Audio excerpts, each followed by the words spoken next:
Hello and welcome to another episode of the IAMKAYPEE podcast. I'm not going to do my sponsors today as it's close to Christmas and I don't really see the point. I don't need to bother you with this at this time of year. And if you're listening to this, hopefully I've gotten this out before Christmas and New Year. But if not, then it doesn't matter. It's still a great episode. So I have on two of my best friends, Robert Garrett and Rory, who I can't say his last name because of his job, which leads to much hilarity. Enjoy this episode. Cue the music. You are listening to the IAMKAYPEE podcast.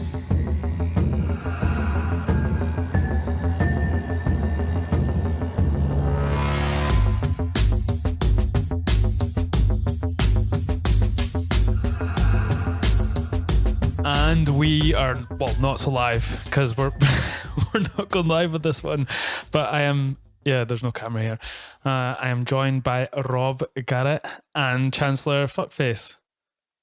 Hi, guys. Are you not speaking? Is this just going to be me? Hi, Darren. Oh, there he is.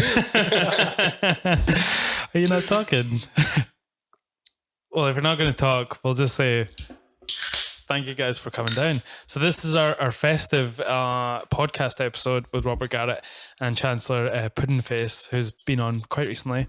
And it's quite weird though, because it's really sunny outside. It's not like winter at all. No, it's not. And I've just been working down in Cambridge, Darren, and it's spring down there. Actual spring. T-shirt weather. So jeans and T-shirt. How have you always thought of winter and Christmas? Because I heard on the radio the other day that it just started like a week ago. Like the technical winter the first time ever we had is like winter a week ago. It's not like, I thought it was like from November or Are you not talking? He's not speaking. I let this team down. I let the side down. It's just got too awkward, and he's got more balls than I do. What, did you both decide that you're not going to speak? The worst bit about it was my idea. But he agreed to it instantly, and I instantly felt really bad about this. And you're trying to gaslight me or whatever. I'm trying to do something. You guys are off. This is like, I'll do this show by myself. I'll just tell everyone your name. Rory. Bleep. Fuck you, Rory. You're shite banner. Didn't want you on this podcast anyway. Can I vape in your podcast? Yeah, studio? of course. We're not videoing. So. Old vapey Bob. Some offensive to video. Bob the vapist. Aye. Bob said I wasn't allowed to talk for the first 120 seconds of this podcast. What a prick. So I tried to do it. I probably failed. I see how it wasn't you that was doing this, because you can't help yourself when it comes to talking. Like, someone asked me a question. I get to talk now. Yeah, sorry. I just thought I wasn't being interested. Like I was asking you a question and you're both looking at me and I'm like, shit. Yeah, we're just talking about the weather. Just setting the awkward tone for the rest of the afternoon. But I hear you though, Darren. When I was a kid, I don't know. Oh, here we go. Like fucking hell, false memory, but I'm pretty sure it just snowed the entire time through winter when we were at school. Sorry, Bobby, you just keep that up to your mouth. You're failing already, Bob. Obviously, the mic. Do you know, can I say something? You have to look at See, when I listen to your podcast, every time you say to that person, can you keep that up to your mouth? I notice no difference in the volume of their voice. That's because I've edited it. Oh, you actually have to edit the sound. Well, no, you just put in a compressor which levels all sort of like unevenness in the sound. So it makes it better and easier if you don't come away from the mic, because then it won't. Yeah. It won't. It's keeping that consistent. Is there not level. like podcast standards for sound where you get a like sort of fucking certificate? There's like mine. Oh, right. Okay. No, I don't think there is. There probably will be, because of how much podcasting has taken over the world in the last 3 years.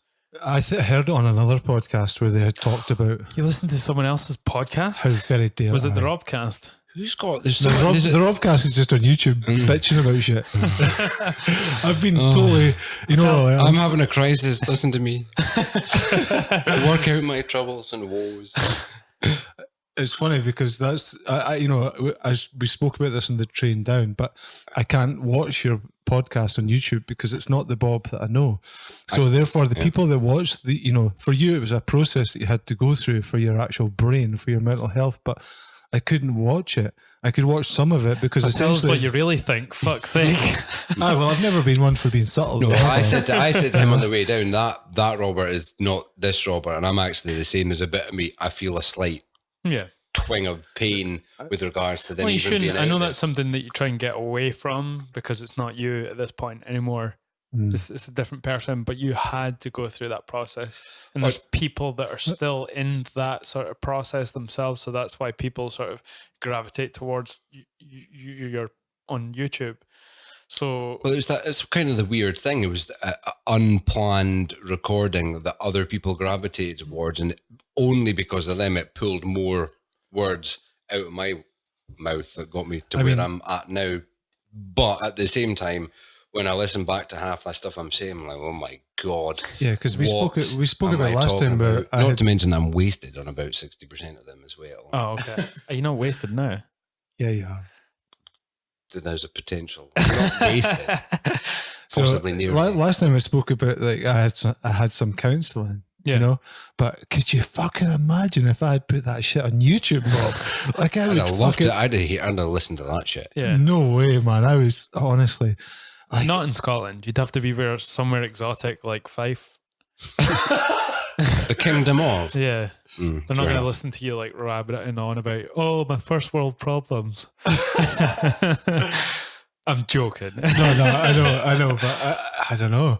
But that's what you did, Bob. You actually put it out there on like the I know world, I did. you know, It was all but out it's there. part of your therapeutic process where you're venting your brain because maybe was it the case where you felt like nobody actually fucking listened to you ever, so you felt like you actually had to share. I got it, left or- alone on a farm for a month in the mountains in Ecuador with no internet and no phone, and I was so fucked after those first couple of weeks of drinking ayahuasca and having just had a year and a half from hell. Now looking back, I can see what was happening was chronic detox and then just being left alone in this farm. It actually took me 2 weeks in the killing of that snake to actually, I remember waking up one day and going, I'm alone in the middle of the mountain. Like up until that point, I was so inside my head. I didn't feel alone. And then I just one day pressed play and recorded. Can I just put my a bit words. of context onto this? So It what was another happened? month till I uploaded that shit. Really? Yeah, I didn't have any Wi-Fi there. But it was probably like another 2 months till I uploaded You have to that. like sew 7 snakes together to get some energy, solar To energy. create an internet connection using dead snakes. So fucked. Like, I could have never left that farm. That's what it You felt probably like. might not have. Might not have, yeah. I was thinking Snake. of Bob Dylan's song "Maggie's Farm," but when you say farm, for some reason in Ecuador. But anyway, Do you know, just you're talking about Bob Dylan, just like an interjection there. Do you know he released a Christmas album yeah, and he has a Christmas song on it? Like it's fucking it's awesome. amazing. It's amazing. The It's video a total is fucking legit. earworm, The complete fucking- earworm. Yeah, Yeah. the one where they're in like the jumping through the window and on. Like, it's Have you not fucking heard it? I've amazing. never heard this at all, I no. fucking love Bob Must Dylan. be though. Santa. I like Bob Dylan. Must be Santa. Shout out to Haley John Santa. for giving me the fucking Bob Dylan. I mean, I hate Bob Dylan. Is this What like the what fuck? could be a Christmas classic? Oh no, Because there totally. It's hasn't a been modern a Christmas classic people. forever. It's a People- Christmas polka. People are asking. It's not polka. It's a Jewish. What do you call it? He's Jewish and the band's Jewish. Is that not a polka? No, they're playing Jewish music. Polka's like more sort of, like Russian-y, I think. Polka. I've never heard Or it of might be one together. people singing. I think you find it's in the. But he's Jewish, which is Yeah, funny yeah. because he's Bob Dylan. Like Yeah, that's the yeah. least Jewish name. I wish I could hear this. What age is he now? He must be like a billion years He'd be old. close to 70 now. But he's kind of like taking the piss out of Tom Petty in Do that you know that he's video actually because he's so- got his I hair. love Tom He's got Petty. his hair straight and he's like covers his mouth as well. What band were they in? What? Tom and the Petties? Tom Petty and Bob Dylan in Oh, the same really? band. Which was it? I'm not sure. Do you know Bob Dylan's actually considered a legit poet? He's Well, actually they said he's he's actually studied. He's actually studied. Folk have PhDs on his. Well, people song say lyrics. he's like changed. Like the- people have a regards to, PhD yeah, in his fucking Macaulay political Culkin or something. genius. but he knew though. He was a complete toolbag. I watched a 4-hour. He is. Don't break my heart. I watched a 4-hour documentary Don't go when I was breaking in my heart. Austria, like a 4-hour black and white documentary just following him around Britain because he was playing in the UK at the time, and these guys are trying to have a conversation with him, and he's just an utter tool bag. You know, just doesn't want to engage way. them. Like you were at the start of this podcast, just like being yourself. Just in general. Dead air is not good. I know, enough. like Rory. But if you think back at the times you've been a total cunt to other people. Like in Costas this morning. Oh, My fuck off, God. Bob. And another side of Rory, the social worker that likes to help say you. my name, Bob, you told frick. I think if anyone doesn't know who you are from the last episode, Jesus. they don't even know you. You're going to have to go with the beeps, man, honestly. Oh, you fucker stressed me out. Cold as fuck. Cold as fuck because he wasn't getting the good So enough this stuff. guy served I'm not us, even right? kidding. And like, The guy was petrified towards the end of our Well, no wonder order. you got this fucking swollen Jesus Belgian Christ motherfucker, almighty. Belgian cow Yeah. looking I actually had to motherfucker. say to Rory, is there a problem here? Because the atmosphere is Yeah. really tense. But, it's just, I think. wasn't impressed. Okay, so where it comes from, you can't go this deep into society and how I analyse people and how I'm a horrible cunt. Well, that's This what we're here fucking to early in the podcast. expose. Right, so a summary. This is so off topic. We're trying to talk about fucking Bob, Ecuador. this This is is Oh, going to be the way of it. though. Rewind This isn't. back to. What do you want to talk about? He's The guy in deflecting. costume I would on like to talk Ecuador. about how obnoxious and horrible you were You to can that. see he's So what actually been to a happened? therapist because he's deflecting and he knows it. So what happened was this guy served us, right? He served me many, many, many times. Okay. Right? Which one? In Blair. Costa. Oh, okay. Okay. In Perth. In Perth. Okay. So what happened was that when that place was managed by Wee Ali, it run like fucking clockwork, right? Now, I don't know who's managing it now, but this guy, he just fucks about something chronic. And I didn't have anything against him, right? But if you do your job, I've worked in the service trade so much. I've served so many meals. It's unbelievable. And men probably as well. Probably. And women. Hand jobs with my mouth. But the thing is, though, is that if you cannot get to grips with how to just fucking get a basic process in your working life, then what the fuck are you doing? And then later on, as we were on our way here in the pub, we had a conversation about it. And I think the summary from the conversation is that I have a tolerance for people who might have suffered traumas and might be considered as victims, but but then if people act the victim, I struggle with them. So what actually is a deeper situation where this guy is not only weak, but he acts weak, and therefore I have no tolerance for him. Because You've got to draw the line somewhere, Darren. because what me if and, he- You've got to draw because the me and line. Bob Yeah. have been the weak people. We have lived our lives where we've been so unconfident and so unsure about ourselves. We're not alpha males. But what if that guy had been like molested by his uncle and he used to pour like hot coffee I over think him? as a social worker, he would have considered that. Like he Darren. might have had hot coffee. Don't want to say that. He might have had coffee. Why the fuck would you work in Costa do then? you know what this comes down to, right? This is The this part. economy. Doesn't matter how good a person you are, how much yoga that you do a day, 30 minutes or whatever. Fucking I had an Bob. experience coming back from Cambridge. I had to fly from Stansted, and I was sat in an Bloody aisle drones. seat. My mate was sat on the other aisle seat, so we're next to each other. And behind my friend, just as the plane was about to take off, a man had a fit. Okay. Not just a little fit, a full-on Seizure. brain fart seizure, Wow. gone, unconscious, staff fucking panicking, the pilots come out of his pilot seat. The whole thing took about an hour, Darren.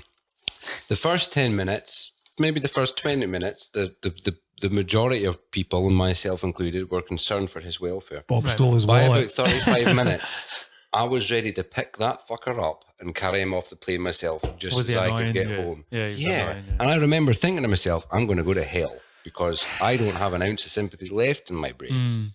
The reality But is there is that I that do. I don't moment, want to, but like, you can't. You can't. There's Empathy that doesn't- moment though between when something looks like it's going to happen and actually having to act to help someone and save them. Like it can be an inconvenience up until a point, and then when you're forced to be in that basic situation of this guy's dying, I can help him. That's fine, but there isn't like a fine line between that. There's a lot of stuff that can lead up to that point where you're going to have to save them, and it can be a complete inconvenience to you at those points. There are moments. I think through- there's thresholds. So what I have in Costa there's 6 is of it, them. well, I had in Costa. You always do this. You throw me away. Fuck. You're like a judo player. Like my fucking ankles just hit the moon. I just got Paul Patrick to the moon. But I He think used to be in a band called Threshold 6. Who? Paul Rory. Yeah. Oh, Rory. Rory. fuck off with my name. That's going to be the second of at least 100. Extra work here. Sorry, Dan. Oh, I'm not deleting these. You have to do them, otherwise it can't go out. Okay, no more Rorys. It's all Chancellor fuckface. Right, okay. Mr. I've got Puddinghead this, I've got to this. you. That's Mr. Fuckface. Right. As I was saying, it's all to do with thresholds. And I work with lots of people who have been through massive stuff. And sometimes they don't move on. But the thing is that they actually have a certain resilience. Everyone has a resilience. And the guy from Costas doesn't have a resilience, and it doesn't echo in my mind. So therefore I'm just like, nah, you're dead to me. What fascinates me though is when I see friends like Rory. Obviously, Rory's a certain way. Fuck off, Bob!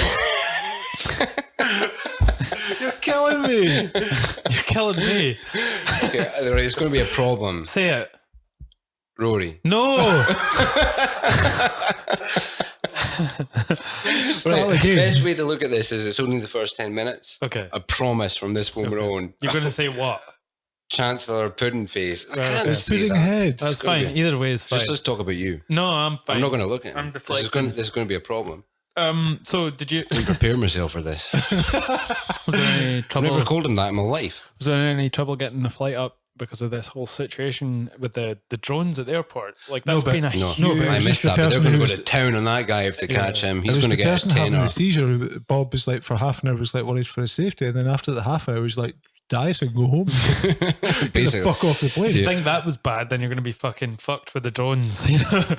That's going to change things though, isn't it? Yeah. Like now, because you already need a license for drones, don't Yeah, you? and you're not allowed them within a certain amount of feet of an airport, and you're not allowed to fly them so high either. Did you see the two videos? One of the drone hitting the wing of a passenger aircraft that they've done as a reconstruction, but it's real. And two, they've trained fucking eagles to take them out the sky. Have you seen that? Well, they flew a drone, like a pretty substantial drone, but I've like seen the one that, that yeah. and man, that's taking a 'Cause plane they're- out the sky. They're talking about lasers as You're well to going take down lasers, shotguns. I just want to bring spears. this back to a certain level where years ago somebody said to me, if you can think about it, it exists Yeah. in the porn world. So therefore my brain started going, right? Drone Could I porn. invent something? So I'll not mention the first thing that I invented in my brain. That is completely legal, but just a bit odd. And the second thing I thought of was Dildrones. Okay. But then I'm sure somebody tried Got to an image in my fly head a right now. Drone into Donald Trump's face about 2 weeks after I thought of it. So it did exist. He is. That's a great diss though, but he is a fucking Dildrone. And the next one I thought of, which was He only might like be an android. a couple of weeks ago, was traffic cone porn. Bet that doesn't Probably exist. no. It's been done. It's been done. No way. I think. I mean, I've the done drone things one. with traffic ones. They could have like Directed traffic. they could have probably filmed the porno with a drone. Does that count? No, because mine was Dildrone. But Yeah, they've then, definitely done that. Yeah. Probably. Like Kind of a bird's nice eye view. aerial shot. Yeah. It's And not, then, the, yeah, it's beautiful. not the shot people want with porn, is it? It's that weird one where You it's don't all want an balls aerial, and yeah. ass. It's like from 3,000 feet away. no one wants to see that one. Sniper porn. It's like, My friend. I think we just there's not definitely not sniper porn. Death voyeurism. Yeah. Bob is stunned. Bob's still, Bob's still match thinking about killing people who are having seizures. We're away on fucking. My mate owns sniper a porn now. model shop, and he brought one of those racing drones round in my house. All right, okay. And you can put Really scary. goggles on your face. So the camera feed is direct to the goggles. I've seen attached to these, and they do 70 miles an hour. I know some of them are pretty It's scary. epic fun. You can get You're like a like a kit- pilot's eye view of the drone. They've become like they've become like PCs where you can like start off with a basic kit and then over time like just upgrade. Yeah. No, and but make why them wouldn't you just better. have a run or a wank or something? Like, why the fuck do you have to do that shit? Just like go and do something that's actually interesting. What the fuck? I used to race radio controlled cars from the age of 12 to about You sad 50. cunt. I I know. don't know. I don't know how I Fucking feel about Bob, it. get Awesome. out. It was Get out. great fun. I had tracks. Used to go to Dundee on a Friday, race them. Oh, you just made it sound really I interesting. got a couple of trophies. Okay. Fuck you, and your fucking MMA fucking achievements. I get was this trophy? reasonably Are they Run on of the your, mill good at them. are they on your fucking mantelpiece, Bob? The fucking They radio were control up car until- Out trophies. of all the three couple people of years that done ago. in Scotland, I've got 3 he was standard third. grades. I've got a City and Guilds. I'll have you and know it wanking takes people great off. skill to coordinate an RC car around the track. No, I can. Because when it's coming towards you, left is right and right is left. I'd like to see you fucking trying to do that fucking shit. do you know what you do? You just put your remote control upside down. That's if you're just turn it blatantly upside fucking an idiot. Bob, There Bob was is- one. just turn it There was upside one down. kid that we used to let win every now and again. That used to do. Was it you, Rory? Donators.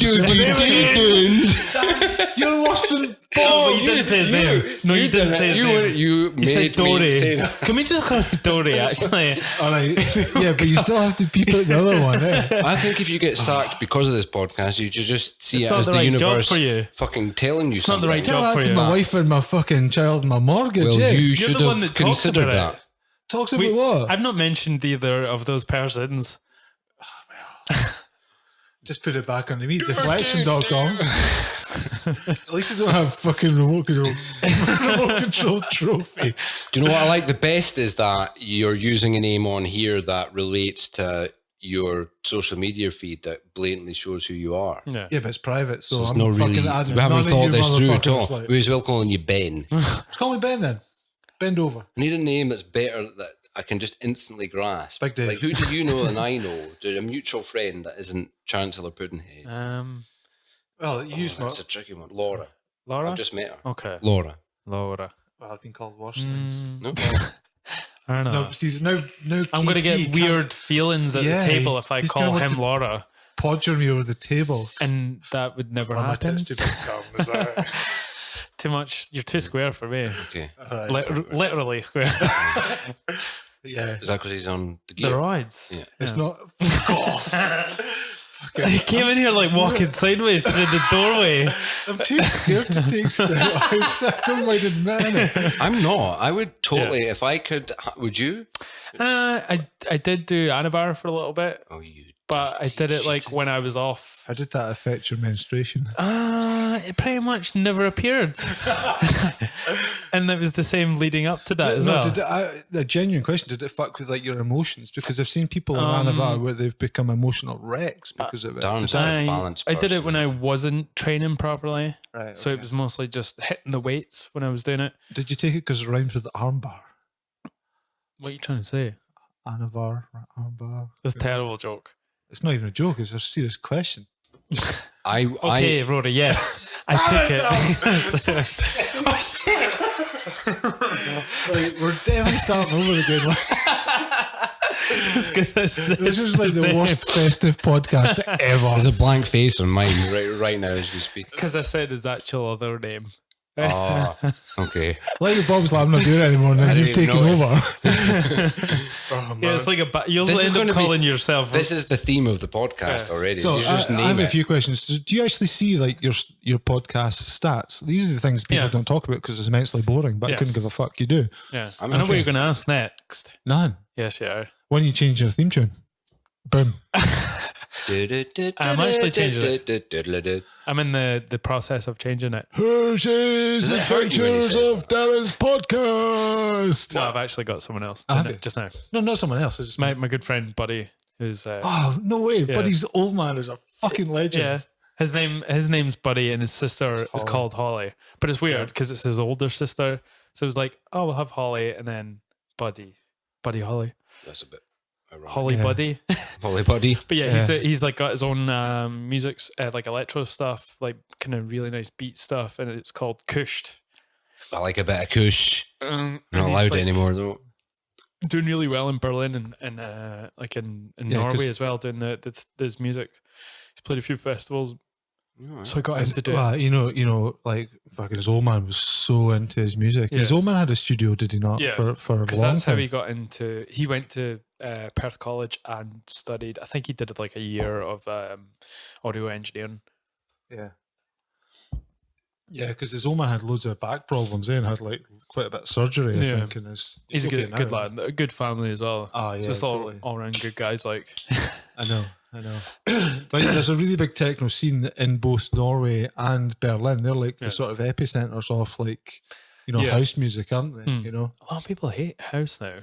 I love like deep house. Do you know, I heard something, you said something on, was it the podcast with Chancellor Puddinghead? He asked you something about music and you said you don't really listen to it because you're like, I was I'm totally exactly the shocked by same. Yeah. Couldn't relate more to that. And the reactions I get from people, I don't tell anyone. Maybe there's something wrong with me. I never press play on a song ever. And I haven't done for years now. Yeah. And if you ask me, like, what's my favorite genre? Like, I've got a playlist. The last time I listened to it was when I did the run, but then I was listening to anything I could get my hands on. But never. I do appreciate music. Don't get me wrong. But no, I love music. I've come back to it more. Like I'm starting to listen more and more music. When you're working out, it's hard to listen to a podcast, I feel. So I'll put really? When you're I running, fucking love a podcast to work out. I need something with a steady beat, and I can just go. I get frustrated because I want to be listening, and I'm not listening if I'm running or like working. Can I just say the ultimate workout album is Brian Redban with his dick pills and his Brian. I love a dick pill. Is Machine Head Burn My Eyes. That is a workout album. Like I put like the sort of heavy tech metal. Who's Machine Head? Oh right, it was still in Brian Redban. Oh no, you were thinking about remote control cars. Or Machine something. Head used to be really good. I think. What's the guy's Rob? What's his name? Rob, the vocalist. He also has his septum pierced, doesn't he? Yeah, cool guy. Rob Douchebag, I think, or something. Cunt face. Chancellor Cunt Face. I'm loving this podcast. Last time I came in and I was like, I'm going to speak about this, I'm going to speak about that. I actually made a list of things that I had to correct myself in the last podcast with. Okay. I've just got drunk and then not done that. Okay. So what is it? Nah, and I forgot it. Well, I can think of one thing after listening back. What I should have had him on. Amused me. Well, that was the first mistake. What amused me massively was Rory going. You mentioned myself at one point, and Rory went from. Could you just reiterate what I said about you? No, I'm trying to bring it back. Rory went from me being in the jungle to Daniel Bellelli being on your podcast to me of the credit card. killing snakes, which somehow related me to knowing Daniele Bellelli. Oh yeah. And I was curious to know more about that. I was trying to tell the story where you had your credit card cloned, and then we ended up going from the credit card cloning story to killing snakes. But the point of it is that you had your credit card cloned, and I think you told me that Daniele, whatever his second name is, bailed you out somehow, and then Joe Rogan had shown interest in bailing you out as well financially. You told me that, where they had contacted you because you had said it, you'd made it quite public that your credit card had been stolen. You were pretty much fucked for money. Right. No. Okay. So it's not true. I was high on ayahuasca. Actually, it was a lizard speaking to me. You licked a massive frog. But I was trying to remember. Yeah, no, none of that happened at all. Other than you do know. The only reason I'm stumbled at the minute is like I did not say that to you. If I did say that to you, no. How do you know Daniel? Okay, so when my videos took a little bit, there was a period over there where it just went a bit mental with regards to those videos taking traction, and so. Because it was obviously Graham Hancock. Yeah, that happened. Yeah. But then, okay, so there's a lady in the States whom I had no idea existed ever, and her name was Ted Lynch. And she was one of the many, many, many people that got in touch with me having watched my videos just to say, hey, thanks for being so open, blah, blah, blah. But Ted,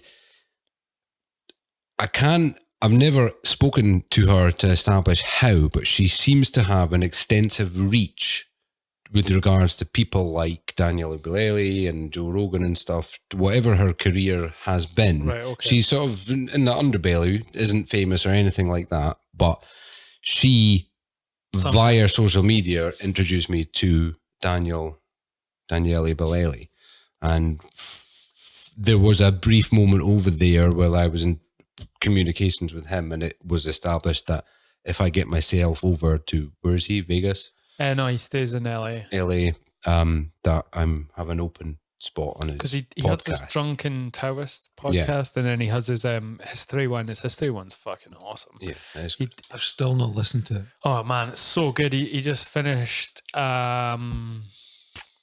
what's her name? Joan of Arc, which is a 4-part series. It's like do you remember Dan Carlin's? Because I heard you speaking to him about that. You know, Okay. where that was coming up, and you were asking him questions about that. yeah, I'd also like to say I'm still a podcast behind, so I listened to the guy who is the beardy sex addict from Glasgow. it's brilliant. He was actually a very clever guy. Yeah, he is. He's really You know? he's a good guy. Yeah. Paul Shields. He's on the Rebel City podcast. He has his own Yeah. one in Glasgow, and I had him on. And the first thing he came out with was, I'm a recovering sex addict." And I was like, "Well, looks like we have a topic for the for the podcast." See, think that's we'll something try that that. really intrigues me because, you know, well, obviously you run a podcast and you've opened up lots, Bob, but if, you know, I always think it's really interesting on how people can speak openly on podcasts, how they can just unleash, whereas I don't feel like I could do that, you know, and he But that's obviously had a boundary because Yeah. when he was speaking about his sex addiction, he actually sort of said what he wouldn't, I think it was about his current partner, what he wouldn't speak Yeah. about. You know, but how do people just unleash their inner minds? Have you Then heard? somebody once said to me, they're only unleashing a little bit. Yeah, So that just says how mental people can actually be. Yeah. You know, Have you but heard the breakdown of like the Weinstein, Eric, you know, the Weinstein. Weinstein. One's a mathematician, one's a biologist, Yeah. but like super smart guys, and they're the ones that coined the term with the intellectual dark web. And they're like really going to town with all their brain genius on what is happening with exactly what you're talking about right now. And the best that I can understand is that this just did not exist. No. So like we grew up, you watch the news, you literally get a 30-second snippet of something that's super important.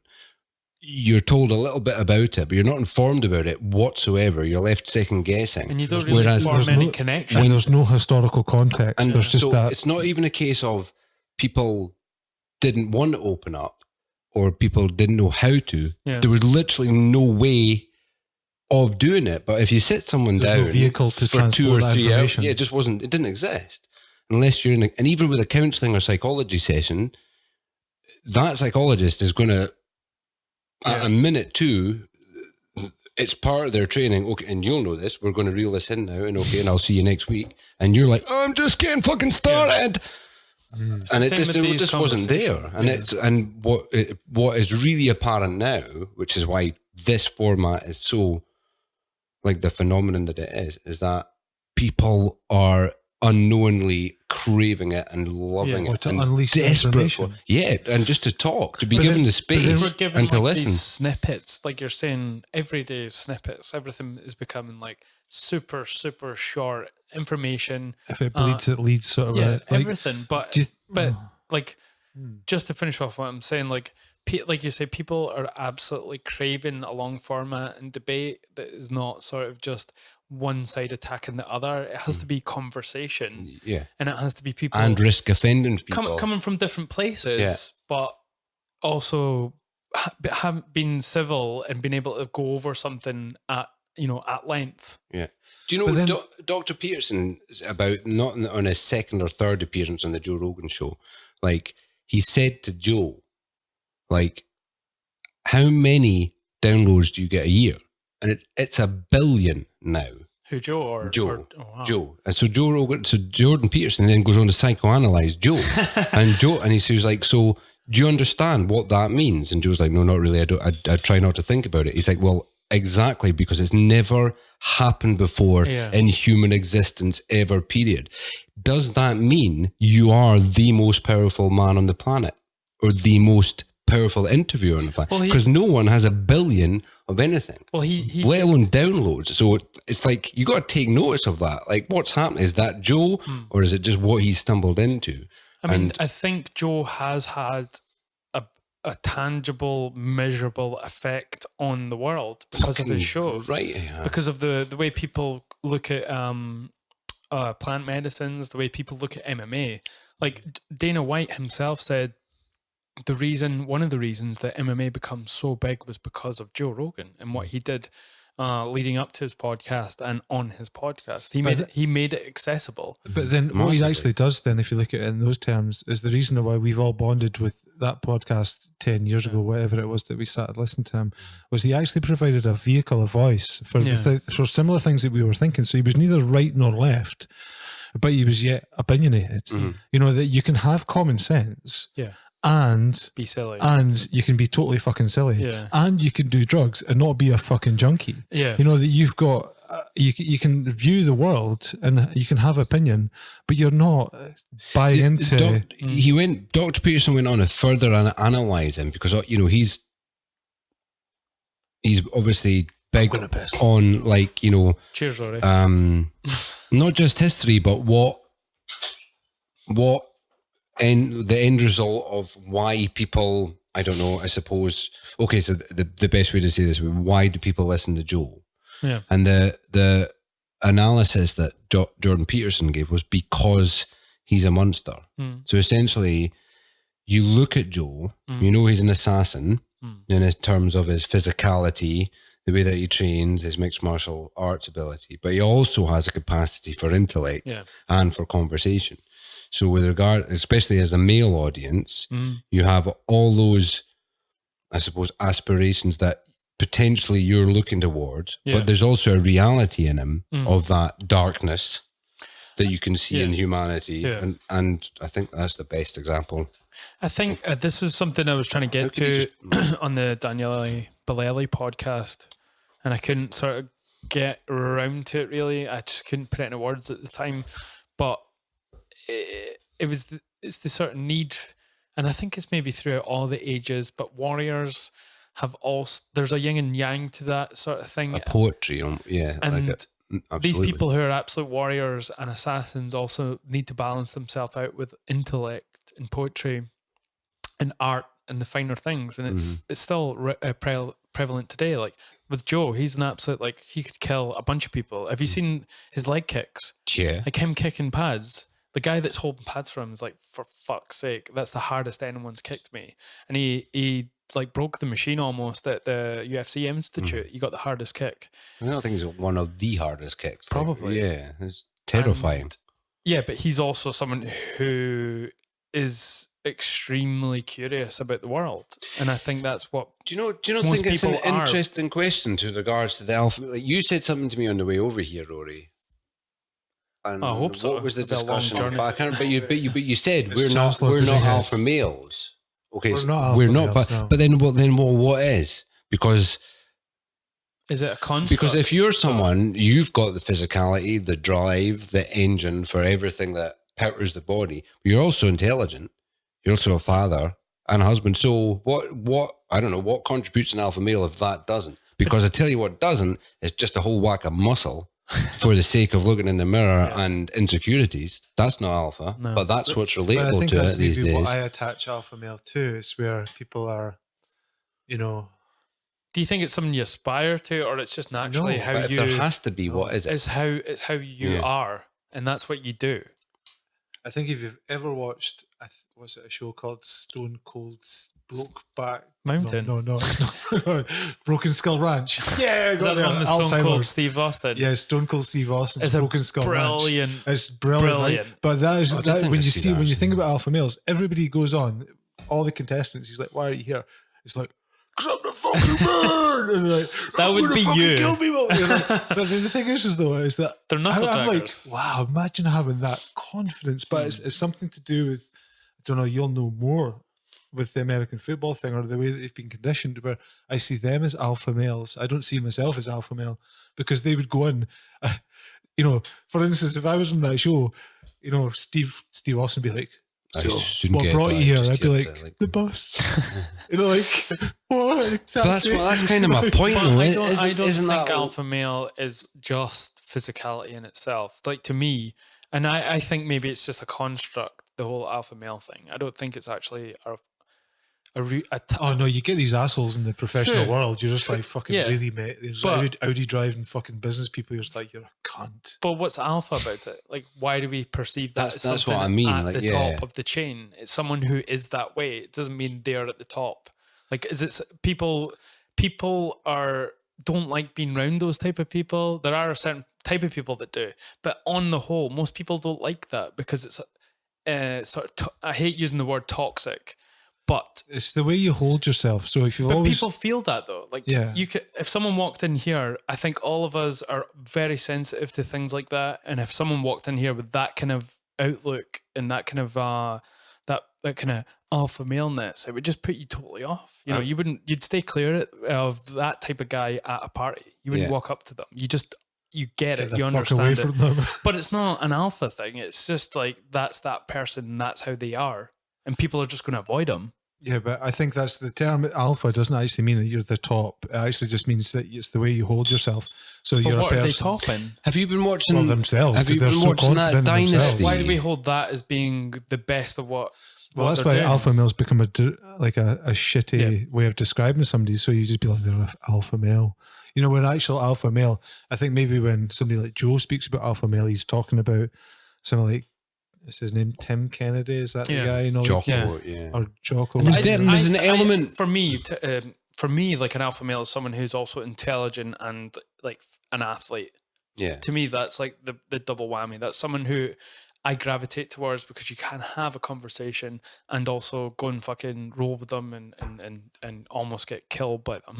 And then have a cup of tea with him and a blether. No, Exactly. Coon too. Have you been watching that Dynasty? Did you see the chimpanzee one? Yeah, You're that's my right. favorite one. David the fucking chimpanzee And man. what about that? I hate David, chimpanzees. and he got Have you seen it? fucked up. Have you seen a Dynasty? No, but I But- hate fucking and chimps. what- They freak me out, love man. What chimps. about his rise back to alpha? He was dead and dying, and it was pure front. It's so cinematic. resilience. Like this show And is so So cinematic. what channel is it on? BBC iPlayer. Also known as BBC One. David is a chimp that has fallen over and grazed his knee. They're fucking mad. Chimps it's are mad. remarkable. But they're fucking brutal. Like this. I know, that's why it freaks me This out. guy was looking after the whole trip, you know, and then a bunch of these young guys come up and bite the fucking shit out of him, like rip his thumbs off, like eat his thumbs, beat the shit out of him, and put a half rip a massive bit of his gash leg. down Like, they his. fuck him up. Like he's dying, dead, and he comes back, and he's just been the like, longest reigning alpha ever in recorded history. like 3 years, which is a long time in the Yeah. chimp world. He's got a massive gash in his balls as well. Yeah. I saw. So do you know? So what he does? He sits. He eats. Tries to get a bit of strength up. Then he goes to get his drive back. But he's done. He's fucked. And the alpha that's taken over is younger and stronger. Could without question destroy him. And you witness it on gives you camera. fucks. No, he doesn't. He doesn't even fight him. Yeah. He just fronts him up. He uses experience Yeah. and his intelligence. All he's got left, because he's that fucked, is his experience. So he just fronts the other chimp, and the other chimp He had to Backs walk down. all the way because he couldn't hitchhike. backs down. yeah. How does he come in? He just ends it in. They're so vicious though. Jesus. It's insane. Can you imagine though? They Who can. names a chimp David though? I know that was a sucky. You can at least name. call him I Big thought Dave. that when they said But that's that. going to like they do things to like I think this is what you were going to lead on to. Yeah. But they do things so it directly affects the chimp's life. Like they ate his fucking thumb so he can't grip onto branches and live a Simply for his life. balls. life, his yeah. dick, Yeah, they ripped his balls. He can't Yeah. like procreate. Yeah. Oh, it's vicious. It's so nasty. Do you know what I It's want to so- say though? Chimps have fucking huge balls. They do. Yeah. But tiny dicks. I don't know. I never got that close. You know why that is? Taste though, a bit don't you? funny too. That's because their females will fuck anyone. Yeah, that. But they've got like huge vaginas. I'm just Joe Rogan paraphrasing. Yeah, here, no, but like yeah, the no, that's, testicles are in correlation of how promiscuous the females are. females, yeah. So that's why gorillas have tiny fucking That's why balls. I've got tiny balls. I don't want to argue with that. What does it mean if you've got a tiny penis? You're rolling. I don't think the penis has any correlation. I think it's the testicles. Damn it! You could all right. Just say okay. Fair enough. Yeah, no, that was a I don't know if that's a good example of alpha male or not. Like, but I don't think I was just curious when you said that. I thought I'm going to take note of Rory's alpha male statement and Damn it, Bob. bring it up You did here. that again. Even I've said my own Because it's name. his name. It's really This is difficult, like- Darren. You've got This to is admit. like brain cancer. I'm not going to It's be able quite to like challenging. edit all this out without leaving something in. Oh, you have to, man. Honestly, you're killing me. This is my last podcast, people. Bye. Bye, Rory. Damn it, Darren. Oh man, this has got to be your loosest podcast ever, surely. I think it's fantastic. Yeah, it's a great listening. one. Cheers, boys. Cheers. I don't have a new drink. Oh well, that's okay. I'll Stinky open you tea, one. mate. Stinky tea. Darren, I am. No, I'm as not we going were, for Get the this, fuck out of here, you Blair Mink. You can't drink a Tenants. What the Tenants fuck? is the worst. Thank you. Get the fuck are out of we? here. What's? I see you've got a cigarette. We can't Fucking. you can't geez, I'm smoke not- in here. It'll set the mute- podcast alarms mute off, off. man. Man, they come off really You easy. can't smoke a big J in here. It's weird. I'm not like I don't like the my new hippie job, list. Darren. I had to give it up. Really? Yeah. Oh, so yeah, like I would like to talk about how fucking flawed that test is. So we at the last times you've been on, you were doing like what was it? You were caterer. So That is exactly what I was doing. Yes. so you were looking after people who were old and were shitting their pants. Basically, yes. I've been a carer for this. I now have a manly job. No, I would actually got to say that.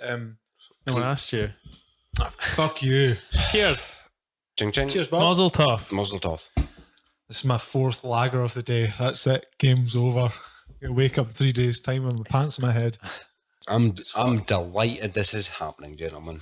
What the talking about your job or the podcast? Talking about me. Yeah, No, it's the good. the podcast. No, it's Just the three of us. Oh. Like, I'm stoked. on it. Just the. I think. I mean, I don't want to inflate your ego at this point, but I think your last episode was the most downloads I've had in the last year. Do you think that's How because of the dare nonsense? But you've or- not been on in a while, Bob. Well, I haven't. Have I not? No. No. May. March. Oh, well, we just fucked it because there's no coherence in this fucking podcast. There's just drinking. That's what we were saying. Asking why. Exactly.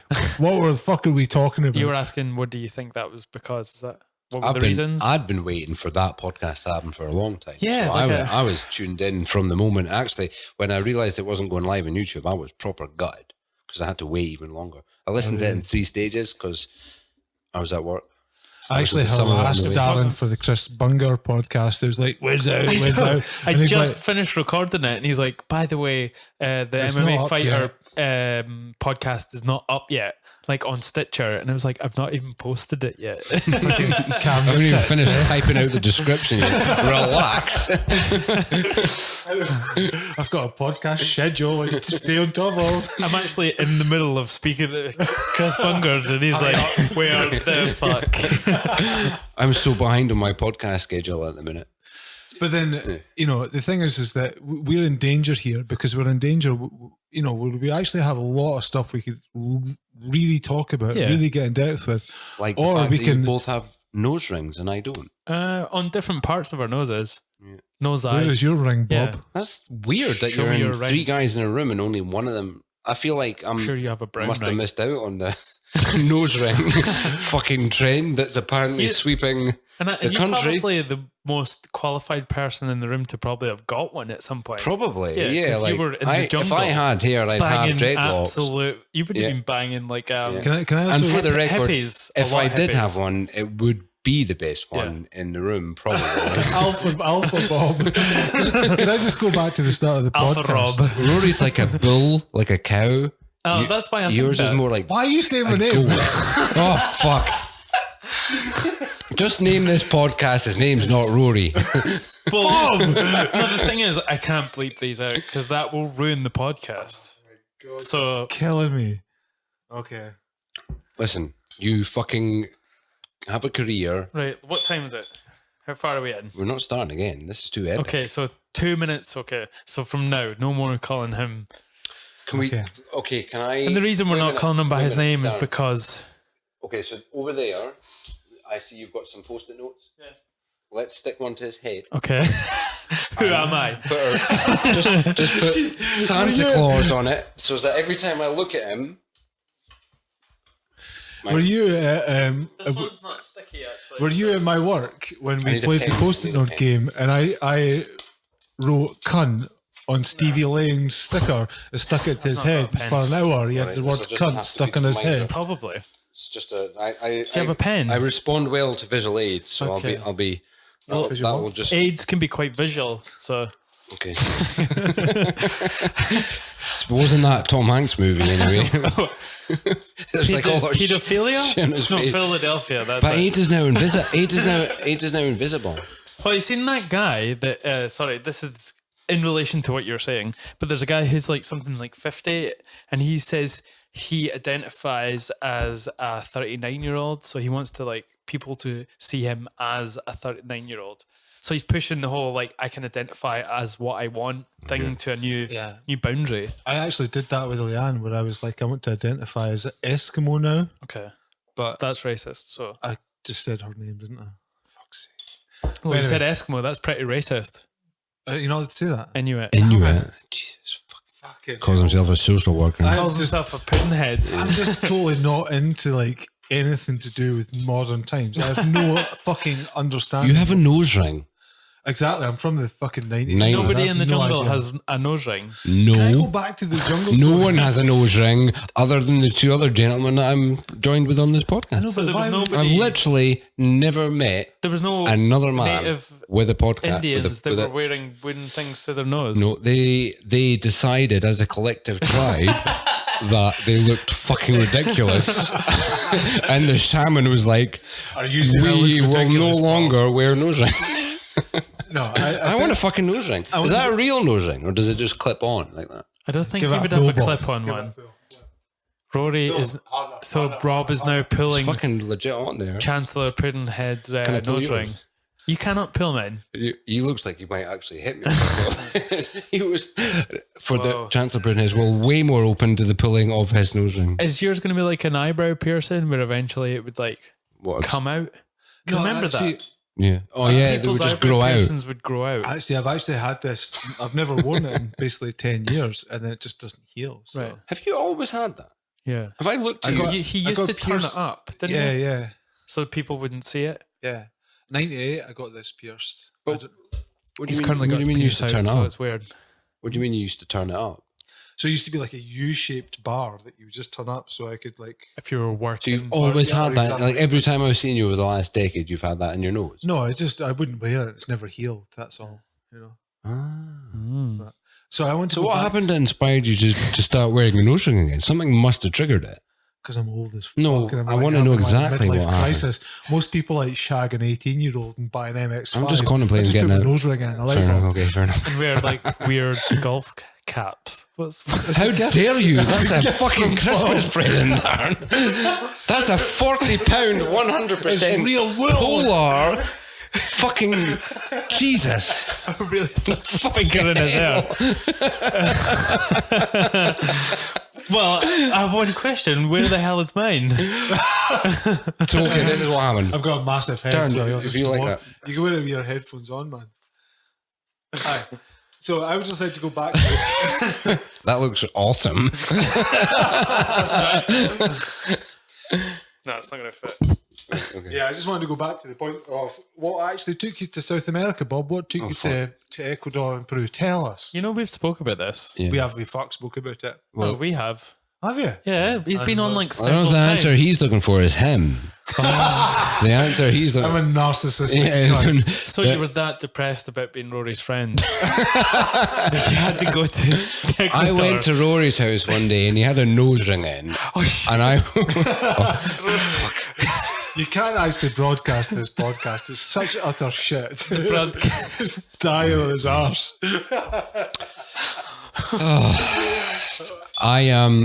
yeah. So what happened, Bob?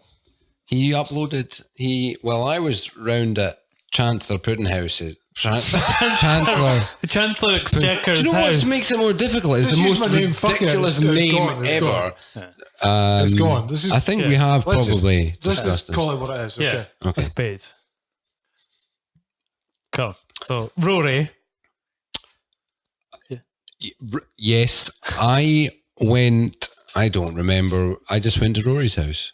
Was it your house in Blairgowrie? Have you been there that long? I can't remember. I was so intoxicated. It was well before that. Like, Was it before that? When you Okay. were in Perth. I'd never heard of a podcast before. Okay. we were I was- training quite a bit. We were training quite a bit. I was having a crisis, quite a big one. and Rory took my phone and he uploaded Graham Hancock's first interview with Joe Rogan. Okay. I didn't know what a podcast was. I didn't know who Graham Hancock was. I barely knew who Joe Rogan was other than the Fear Factor guy. And Rory told me just to listen to that podcast. I think And one of the worst things I did. The worst And it things in my was- actual life, Bob. There's many things I fear and regret, but I actually gave you the name Crazy Bob, and the reason I gave you the name Crazy Bob is because we did when I first met you. Sorry, it's a bit loud on the old microphone. Bob, old vapey Bob. But Fucking. I know, you can't do anything these days, can so you? what happened was that we had trained. You were lifting loads of weights in the body carrying Perth. I was upstairs just doing my usual, the stuff we would do, Dan. Then Rory, how do you deadlift weight? No, and actually, don't what know how to happened was deadlift. you were like, "What are you doing? What are you doing?" That's right. And it was like, Actually, I'll tell you, the first I met Rory Maidens, I didn't. Oh, fuck it. The first I met him, I was on the running machine upstairs, and there was a man I'd never seen before in my life doing what I now know is called bread and butter. Okay. And I was watching him do this whilst running a very slow 10K, thinking to myself, Yeah. whoa, look think at I that remember- alpha male over there with the nose ring. I remember you coming in, like running while. I remember you coming in and running while Rory and I sometimes would train. Is You that weren't that? there, Dan. Don't just put yourself I in was the always story. there. Don't You just were pin there yourself a in lot. that. The first was there time I every met fucking you, day, that moment, maybe you were there, and maybe Eventually, I was. You You, were two there. met. I remember Rory going, "Oh, someone's going to be training with us today, Crazy Bob," and I'm like, "Crazy the Bob." reason I named him Crazy Bob was because and when you we turned were- up, I was like, "Sorry." When he turned up, I was like, "This is not like what? How is this guy crazy? He seems like he's a normal guy." it And was then I his saw him work ethic. training. Yeah. So I remember we did. It was like 50 press ups, 50 squats, 50 burpees, 50 sit ups, and 50 press ups, 50 of those and we pushy did things. like maybe Press. 3, 4 of. Bench presses, yeah. No, Maybe- with the standing, and you've got the weight, and Oh, you yeah. punch it out. Oh yeah. 50 of those things. Yeah, it was just to get the punching sort of muscles working. Is that with the bar? Is that The with 20 the? kilo bar, bar? like- I used to do that, but I used to jump when I was doing it. Yeah. It was a thing I learned that Federer did at the time. So he would take like an actual Olympic bar, lifting yeah. bar, and then he would like jump up and down while doing this with like the press up type thing, and it was for punching power Yeah. and sort of being able to have that when you're off balance and not grounded. It's just to have an actual snap in your punch. That makes sense. Yeah, it's all to do with sort of that body mechanics, which I know fuck all about, but you can condition yourself into it. I think they're called doctors. Body mechanics, very good, Sam. Very good. But I think the point of it is that after we had done, I think about 200 press ups, Bob's arms were just like fucking bits of spaghetti. And he's just like falling on his face. It's like, right, Bob, that's enough, mate. And you're like, no, it's not fucking enough. And then like this went on for like a number of like days and weeks, and I'm just like, this guy's fucking, his ethic is mental. Yeah. He just doesn't have an end game. You know, like that Goggins describes, there isn't a finish flag for Bob. No. There is just like, Doing if you it, set it, he's going to do it. You know, It might take me a hell of a lot longer than you guys, but no, I I'll get think there. there's been 3 people in my life that I've met that are like that, and it's always you always gravitate towards them when you're an athlete or you do MMA because you want to emulate them in some way. And I think it was Rory was the first one I met. Billy Beckers was the second, and my coach from Dundee MMA, and you were the third, obviously. You know, it's just that ability to not need someone to tell you what to do and be able to challenge yourself and able to push yourself as well is a huge thing in that arena. And Rory, like you were working by yourself forever and But still being yeah. able to, like you're an absolute Spartan, you know, you were probably able to fight most of the time you were training. But you're also, Rory, to this day, and I kid, do not fuck it. No, we said we'd just say I still have your voice in my head whenever I train, every single time. Because I didn't know I had that capacity, because when you train with someone else, you're quite aggressive with a sense of, no, we're doing this.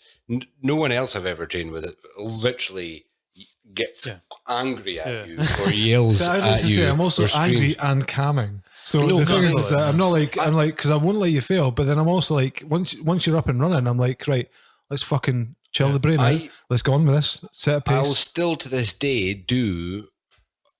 I'll have your voice in my head, and you know that point of exercise when you're exasperated, panic. There's just no extra. And you feel like you're about to can't- give and, up. Okay, Yeah. Bob, you're panicking now. You just need to relax. And I can hear that in my head, and my arms will be above my head. And I'll do it whenever, especially if I'm doing some kind of circuit or wrong. Don't panic. I think that's don't something panic, you have don't to panic. adopt when you do a bit of MMA, because what happens is that as you're like being triangled or something, Yeah. if you go, oh, I'd be triangled, that's you fucked, right? Whereas if you go, right, let's fucking settle into this, let's Yeah. deal with it. What can we do to manage the situation? You know? I have to pee. I think we should take. I suppose they have to have that kind of There's loads of expectation now. capacity of. I'm feeling really proud right now not because I think that there's any coherence in this, but because And we're back. are we? Sorry, yeah, we were just discussing Rick and Morty and how Oh, yeah. we think it's like a genius. I just keep telling people to watch it, but you end up seeming like one of those knobs that just keep talking about it. So I'm just like, if you watch it, you watch it, but it's amazing. Earlier on, me and Bob were talking about the similarities between Rick and Morty and the first Matrix movie. Yeah. And the basis that the first Matrix movie had a lot of Religious sociological theories and sort of, really complex, different sort of historical theories on society and how society is structured. Like it's so in depth, that movie, for like it borders on so many philosophies, so many religions, and so many course. of machines as well, AI and all this type of thing. And then what happens is the think I following even two had movies descend into fucking some sort of action movie. And you're like, where are the theories gone? You wasted billions of fucking dollars because what we were really interested wasn't the action movie, but the theory behind the movie. What's your favourite Rick and Morty? This is a sort of. I know mine. Sorry, Rory, like, hands just down. bring yourself in. Throw yourself in. There's my favorite one has to be the Citadel, the second one where it's all just one guy doing the whole voice for the whole episode. You know, the one that's because he does all the voices, the one guy. Mm-hmm. It's the one where it takes place on the Citadel and there's like Morty's killing Ricks and there's the president running for president and one of the Mortys gets to become president even though that's like they're all idiots. That's one of my favorite just because of the logistics of one guy doing the voice for the whole episode. You like the artistic element. Well, I also love the Gazorp Resort one for the sort of male and female tropes in it. You know, the sort of like gender roles. You know, the one where he has the baby Yeah. and he makes love to the sex robot and then he has like this maniac son. Do you remember? Yeah. It's just Totally. I amazing. do. My favourite one's the one where the whole worlds are the batteries and it's like different dimensions. that's It my- descends. Yeah. That's my Like I favourite one. fucking love that one. The do you know what? miniverse, the microverse. That's But my do you know favourite what? one ever. That's just genius. One of the darkest moments for me in that whole show, and it's probably in that episode, is when they're fighting at the very end before they get to the ship, and he spits on the guy, and it cuts after to he's Morty. beaten. Yeah, it cuts to Morty, and he's like, "Oh, geez," and it's just like because he spits on him, and it's like, There's another episode, and I think I was probably quite high when I watched it, and so this is going to be a bit broken. I can't actually remember the story behind the episode, but at the end of it, Rick and Morty are both in their car spacecraft, and everything that they've gone through in that specific episode has been so trying that Morty breaks down, and he's held it together. And then, but then he's just like I think they're full both meltdown, crying. and They're then both Rick crying. is like, "It's okay," and then Rick breaks down, and I was just watching it like, yeah, I would be exactly where you guys are right now as well. It was just their breakdown felt so real. I nearly cried, and screamed myself. I think that speaks volumes for real life because when is it okay to actually let go and have a breakdown? When is it okay to have a cry? Sometimes in real life you forget to have a greet. yeah. You forget to have a release. You forget to have a good. I mean, one of the things that always stuck with me was Billy Becker's leading up to, well, he was my coach, my MMA coach, and leading up to a fight, he would always tell everyone, like the night before your fight, it's okay to have a cry because it's a great release of I wish you'd done stress. that for me. Do you know something? You probably cried your whole way up to the fight. I had an experience, and I'm like, bear with me because I'm not going to bring it down. I'll bring it right back up again. But like, I had an experience when I was probably, oh Jesus, I can't even find a time zone to relate this, but I'm maybe in my early 20s, possibly my mid 20s, and I was having a time with my dad, and it was a point where my dad was super ill, but for some reason he wasn't in hospital, and basically my father was suicidal. And he was, when an individual is like that and so chemically medicated, the way that they talk to you about suicide, even if they're your son, it's they're not on the same vibration as you are. So he's basically it's something like this. So I'm going to kill myself because I know that I'm a burden to you. No emotion attached to it. Like, my mind's made up. Actually, yeah. And because So it's like a matter of fact. yeah, type really thing. matter of fact, really black and white. And I was young. Wow. I wasn't able to handle my emotions. So I remember I punched the table that was in front of me, and I remember the shock of the fact that the table did not budge. I mean, about broke my hand. That enraged me more, so I picked it up and was going to throw it at I remember, well, fuck it, I'll just kill you anyway. And I had this table up, I was going to throw it at my father. And it's his lack of whatever response, I don't know, I didn't kill my father, I put it down. The point being, with regards to it's okay to cry, so I guess I ran upstairs into the bathroom and I collapsed in hysteria and had this, the best I could explain it was probably my first ever like out of body experience. And that's not like dramatizing. No. My body was in the floor convulsing in hysteria. I mean, like hysterics, weeping. But I had this clarity of mind where I had this self-awareness of my body and being in this state of hysteria. And even though I was young and stupid and fixing cars and had no clue who I was or where I was going to end up, I remember it was such a significant moment. I remember realizing as my body was doing this, oh, this is like a detachment. Like, the buildup of emotion will actually come out aside from Robert and his meat wagon. Does that make sense? No, like, there was no control over it. But the weirdest thing, like, I was witnessing my meat wagon having a meltdown. So do you think that? But it made me realize from that day on, which is like what the Robcasts and stuff were. Oh, that, like, you have to let that happen. Because at one point that'll happen where you will physically it become like extremely unhealthy. But do you think it's also like an insurance thing? It's also a safety mechanism where your body and your brain is having such a fucking meltdown, right? That what happens is you come back and you actually watch yourself doing it. So therefore, it's almost a sort of security thing where you're like, all right, that's how it is. That's what I'm feeling. That's what I'm doing. But then I'm okay because I'm back here watching it. Yeah. Is that how it is? It's that on top of the real, like, you cannot just keep going and swallowing it and swallowing it and swallowing it. It was like the perfect example of an inability due to my adolescence of responding in rage because I didn't want to initially respond in, I don't know, tears or being open to my father.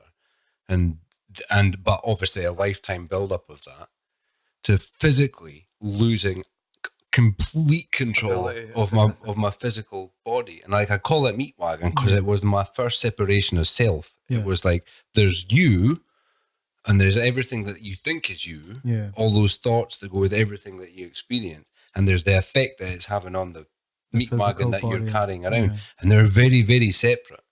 And if I think back to it now, it was probably my first awareness or self-awareness in I some think sense. Like it was. the first time I experienced that wasn't through something that I had done and it was physically I went through, but it was a show called Stressed Eric. Was it Stressed Eric? Oh yeah, with the Yeah. And it was a cartoon. Yeah, And that I was I pretty like- young at the time, but it was about a guy who went through really stressful things and it manifested itself in his actual, like, something coming at the side of his head and choking him. Yeah, it was like a sort of like stress nerve. Yeah. How amazing was that? You as a kid, you're just like, "What's this?" Yeah. But at the cartoon, time, but- I was like, wow. I mean, I don't understand what stress is at this point, but it's really unhealthy to sort of not talk about these things and have a release for them. I mean, that's why we see countless episodes of people just losing their fucking shit and just killing a bunch of people or doing something really drastic. You know, you have to be able to let go in some manner. That's really important, is the ability to let go of stuff. I mean, as humans, we always go back and we always reflect and we always look back at some stressful or trauma-related situation. But it is completely and utterly our ability to go, right, that's there. Yeah. I think we spoke about this last time where, it's post-traumatic stress or post-traumatic development. There's a differentiation between the two. And it is how you accept and move on. So if you don't accept it and you can't make sense of it, if you go, right, okay, that's okay, I can't make sense of it, then that actually helps to move on. Yeah. But if you're always like, so for instance, Bob, it was probably 10 years after that where you didn't accept that happened and you didn't accept any of that situation and you tried to just hide it from yourself. And it's only once you progress and have to go through maybe even the jungle where you actually had to face up to a lot of these fears and traumas in your life that you then can accept them and they then stop being a stress and they start to be a development. Although we talked about your podcast and your YouTube stuff as being a sort of a vent, and it was actually a tool. And the reason it was a tool, so no matter what you said in there, it was actually a tool for you to accept things and accept life and then move on from them. Because if you don't move on from them, that's when it becomes, post-traumatic stress. And that's. And if you don't have someone to talk to, then it's hard to But get. who does? If you don't have someone to talk to and you can't get these things out, you can't sit and talk to yourself. So something Who doesn't? like a YouTube channel and the way you did it was a way of just venting and saying something that could be to someone or just to YouTube and people that are watching. It was another form of that as opposed to not talking and just keeping it all in. Do you know what I was thinking? So, before I started my new job, one of my, I say friend and that, but I feel like that is a injustice to actually my relationship with him. So an acquaintance that I knew killed himself. Right. And it happened to be me that found him purely because I volunteered with my friend to go looking for him in the woods. Yeah. And we found him hanging from a tree. But obviously there's a conversation after that. And the conversation that my friend and I were having, because we both knew him, and although we hadn't hung out for him for a long time, we knew him well enough to give a reasonable analysis of his life because we know like his wife and we know friends of his friends. And we both asked the question, who was his best friend? Yeah. And there wasn't a name that would come up there. Who was it that he could have turned to if he found the capacity to talk to? And there wasn't a single name that we could come up with. And it got me thinking about things like when I listened to your podcast with you, Darren. You're looking at I'm looking you're at you. looking at Rory. Well, the thing with it is like with Rory, one thing, like I've known you for a long time and I've always had like, I've always been, I was looking forward to that podcast because I was hoping you would open up, and you did. And it was really fascinating because for everything that you know about me, maybe there was half of that I knew about yourself. And it got me thinking about that situation of finding him in the woods and with regards to who he had around him. And I think what I'm trying to say is, like yesterday or the day before, Rory sent me a message saying, "Are you okay?" ? The answer was yes and no. The last week's been a bit Up and down. but never like it's all that such as life, whatever, up and down. But needless to say, there's like a collective or a group of friends that I have around me, Yeah. or that Rory has around him, and we know each other well enough, and we speak just enough to know, okay, who do we have eyes on right now, Yeah. chaps? Okay. Does that make sense? No, Like, totally. you're not alone, and I know that such and such has got one of his eyes on me, and that's a massive thing. Yeah. That's a I think huge for me, thing. it's just because we're reasonably similar people, and If you don't have that, that's dangerous. it's just because I was on the basis that Bob had just finished a 5-week shift where he's so routined into that shift, whether it's a new job or not. He's just in 5 weeks in the bounce. So when you come home, that's change. Yeah. And when you have change, it fucks with you. So I was instantly like, I left it a couple of days. I'm like, are you all right? Or are you going fucking mental?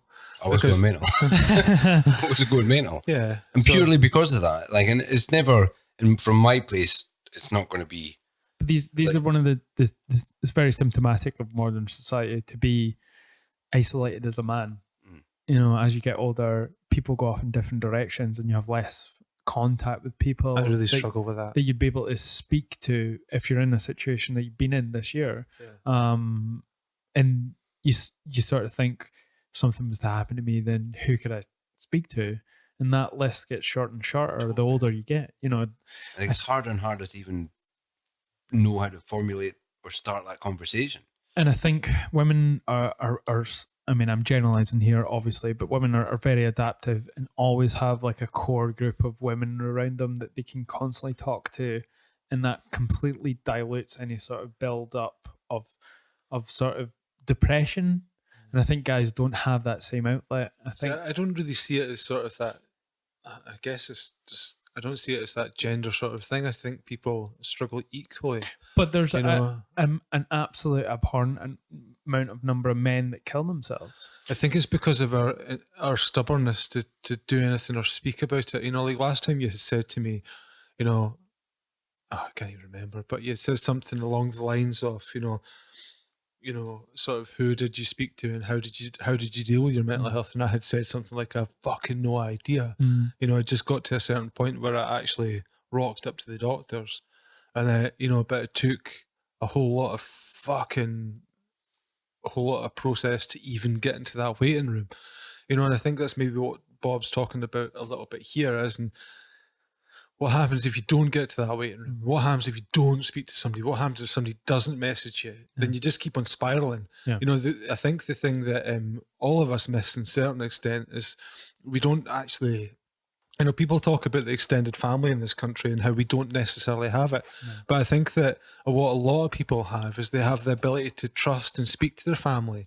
But then I think all of us sitting around this table, we don't necessarily have that. No. I mean, like the strongest, like you really have your dad, Darren. Like he's a fucking superhero, and you have your mum, and she is a fucking superhero as well.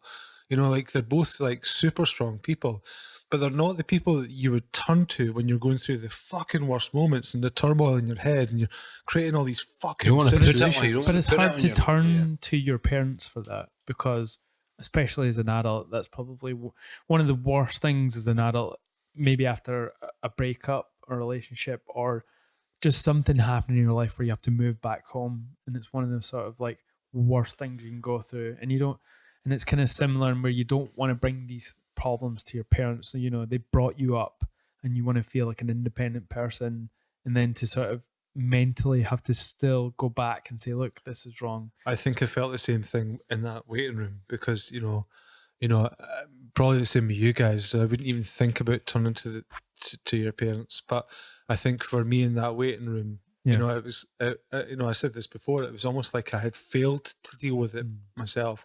I had failed to actually overcome my own negative thought and my own depression and my own, sort of. But it's not. It crash shouldn't be course. you that does it though. Like Of course, it should be though, those- because who else is going to do it, Darren? But you have to have a healthy and supportive group of friends. That's where those things get diluted, and you don't get to the point where it becomes a problem. I know, but that's one of the things that you're about to face, and that me and Bob have maybe been into for a few years now. Is that what actually happens? Is that middle age becomes incredibly lonely.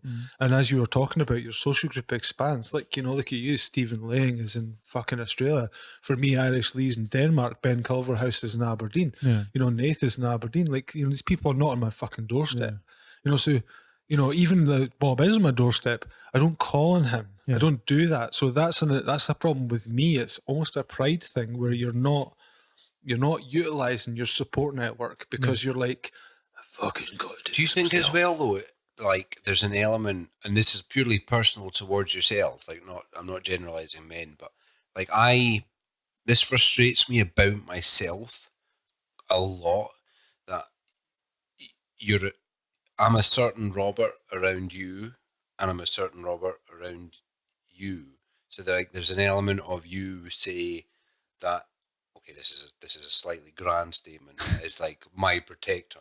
So for you to unload on me would go against that. Does that make sense? Does that? Because I think that sometimes, like when I'm around certain friends, like I done it with this new job. Like I found myself playing myself down when I'm trying to introduce myself to new people. And I'm like, I do it, and I'm like, where the fuck am I painting? I would also say that's why I'm not an alpha male, because I'm constantly but you're consistent to myself. No, but you're consistent in your personality. Like you're so confident in yourself and who you are and your actual clear cut morals and whatever, that you just are happy to go in as you are.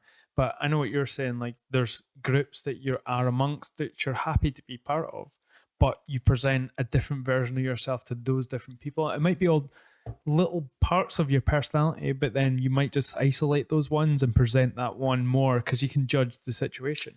Present what you want to present. That's the deal, you know. And sometimes, you know, all day today, Bob, we've been like, you know, fucking bullshit as fuck. But it's just because I have no idea. What is it?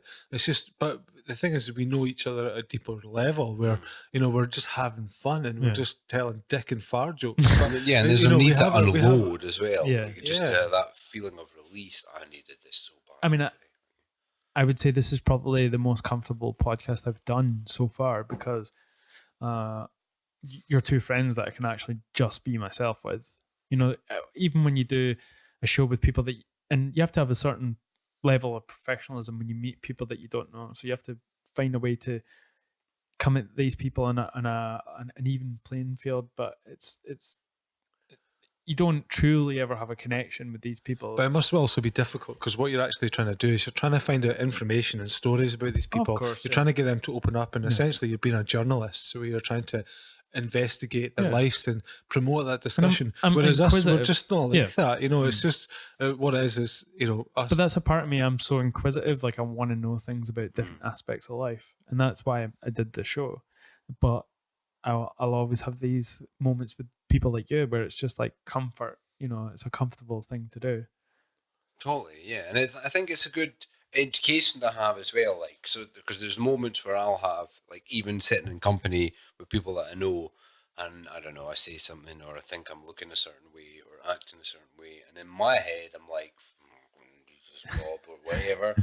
But then you get the comfort of your mates looking at you like Bob's just being Bob, which is perfectly acceptable. And then, you know, you realise, well, they're not freaking out, so I'll not freak out. And it's a good knowledge of just being able to crack on with yourself and have some kind of confidence. Mad fucking rant sometimes where I'll just rant, like, you know this, you know me, where I'll just like either tell stories like I'm on speed, you know, or I'm just ranting, you know, and I just have to almost get it out. It's like, you know, like I'm just like blethering, and other people can't get a word in edgeways, and then I'll stop and be like, fuck, just totally like kind of stomped over everything. But the thing is that's just who I am. My personality gets subdued around people that I've met for the first time because I don't have the ability to do the small talk thing. I only have the ability to do what you've just described. So like with this new job,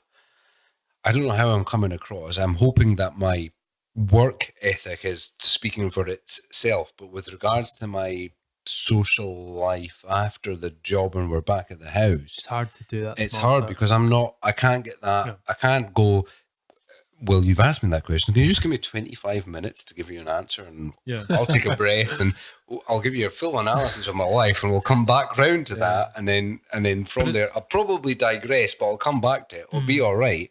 But I don't know. I seem to exist on that plane, so I find it really difficult to manage myself in those situations, and I don't know how I come across. I was better, awkward, probably. I have the same issues. Like I was better at it when I was younger, and I'm better at it now because of this show. Like I've had to develop, being able to do small talk. Is it coping mechanisms and communication mechanisms? Is that what it is? When I was younger, I didn't really care how I came off, and I would just speak to people like I've known them all my life. Like I would just have the same type of banter, but I kind of got burned with that because a lot of the time people would push people back that I've just met because they think I'm like complete crazy man. But I'm just good with that. That's the thing. That's a good thing, man. You're like, you accept me for who I am or fuck off. You know, like I think I actively do that at times where I'm just like, bleh.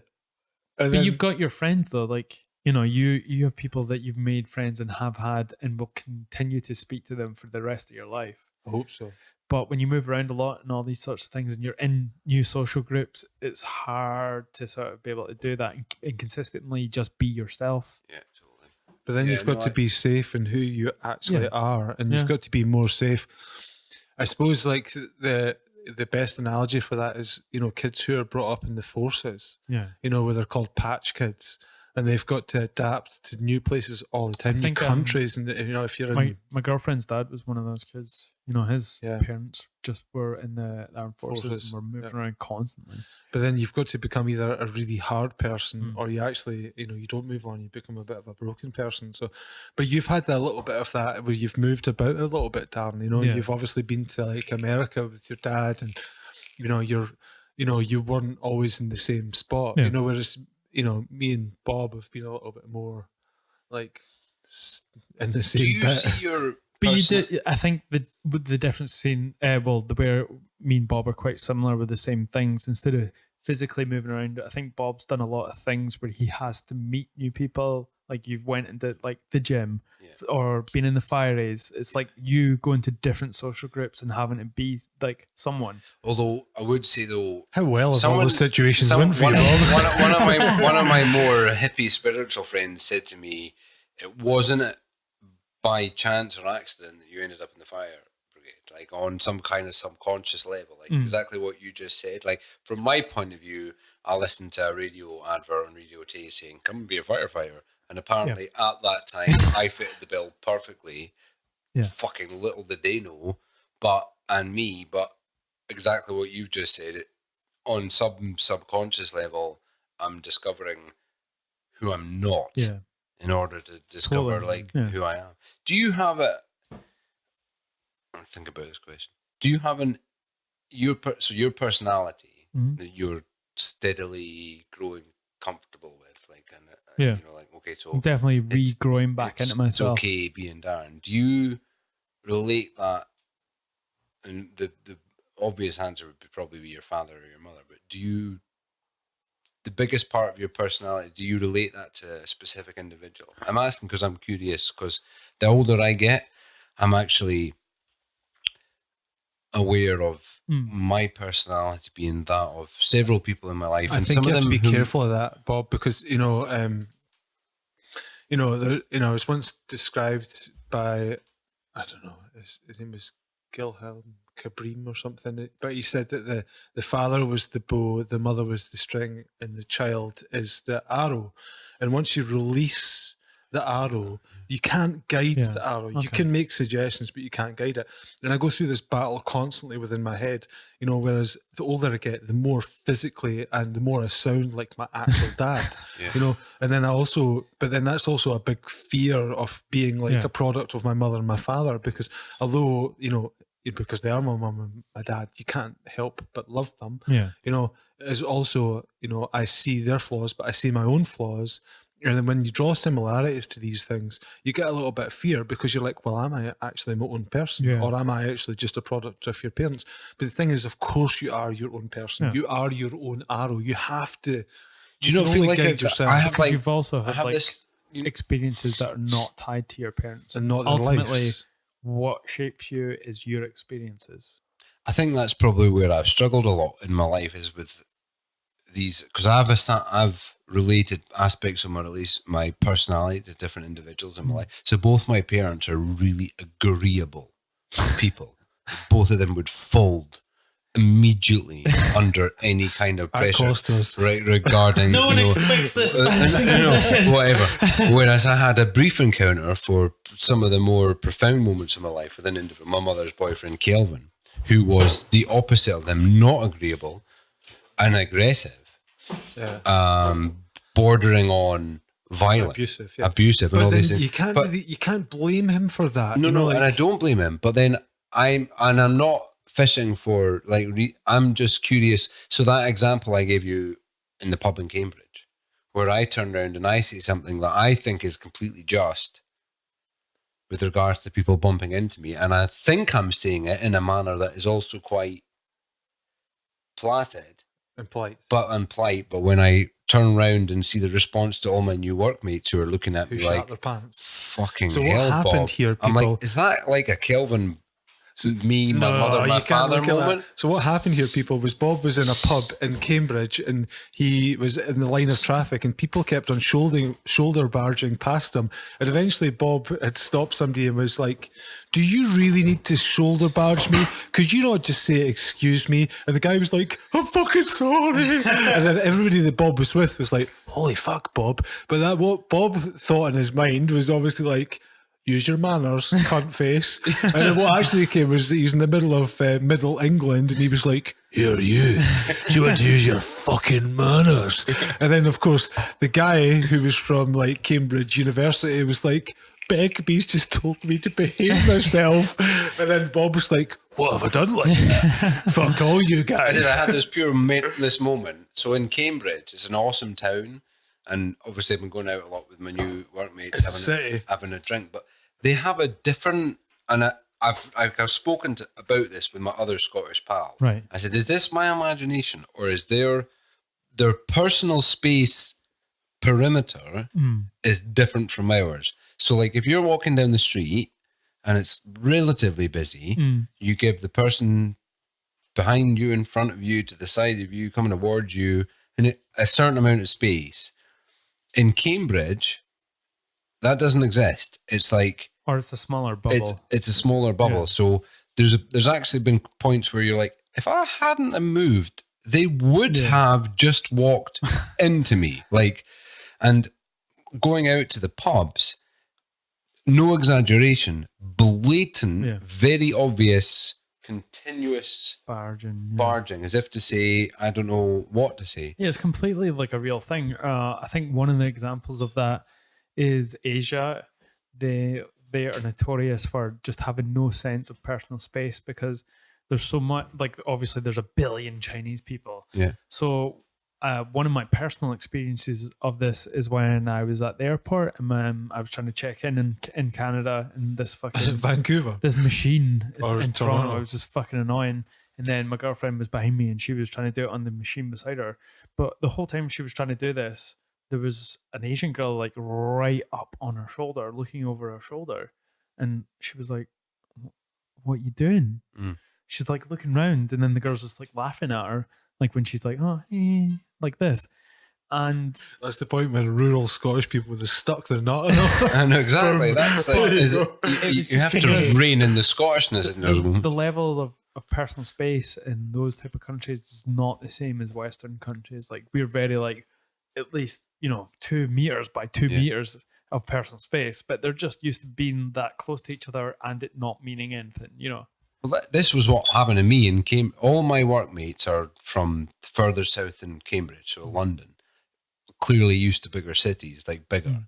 And on this occasion, all that was happening to me, I was sitting on a bar stool. So I'm at the bar and there's a stool. The stool says, you can sit here because I'm a stool at the bar, which is what I was doing. But no exaggeration, it was a case of like bang, bang, bang. And unnecessary, like that means you're fighting in Scotland. Exactly. Fucking right it is. After the 10th, 12th, 13th, 14th time, the individual that happened to bang me I said, just say, excuse me. You don't have to bang into me. And with that tone, like, this is what I would do. Excuse me. Yeah, mate. excuse me. Yeah. Even though no excuse That's me when you was Mike needed. Tyson their ear and finger them. To which he apologised and carried on his way to the toilet. But when I Followed them. when I had Raped finished them. that converse, my new workmates, who are all these like hardened drillers, were looking at me like, Uh-oh. Don't mess with this guy. no, not even that. Just like ashamed. Like there was no. What was that reaction all about? Just like, live up to it, That Bob. was an overreaction. Yeah. One of the things I wanted to talk about actually That's fine. is because it's the 30th anniversary of the Lockerbie bombing. Jesus and Christ. me, myself, I'm 32, so I really don't have a memory of it.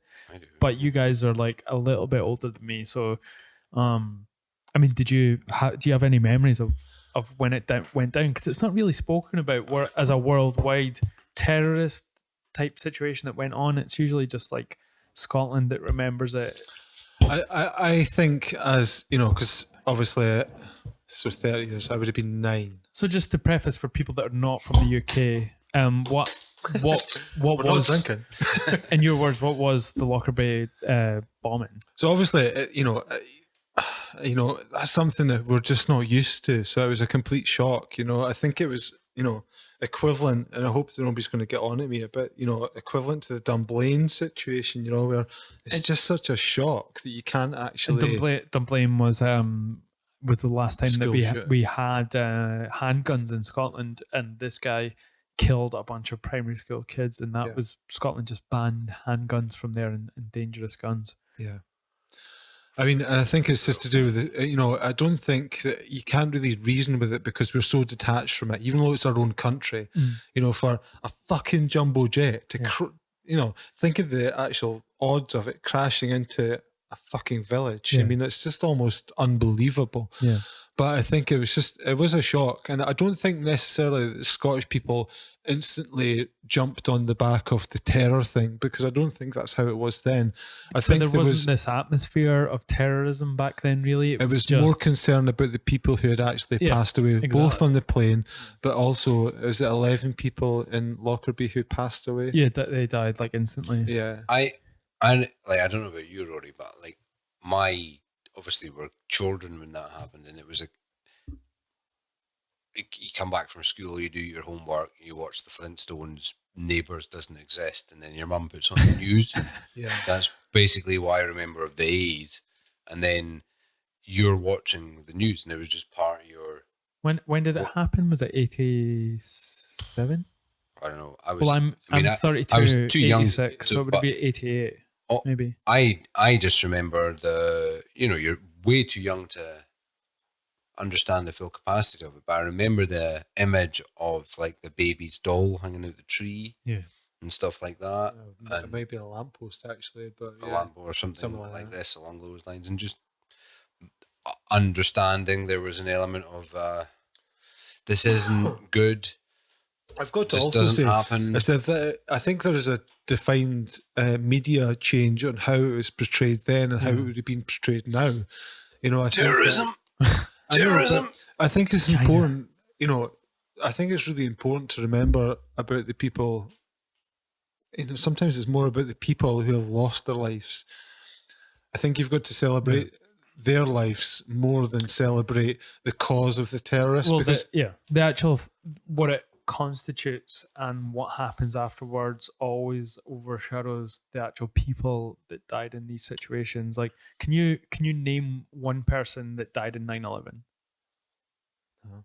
I can't. No, it's And terrible. that was 2,000 people that died. You think you would be able to remember? I can't. To be honest, I can't remember the names of the people that they released that supposedly were flying the jets either.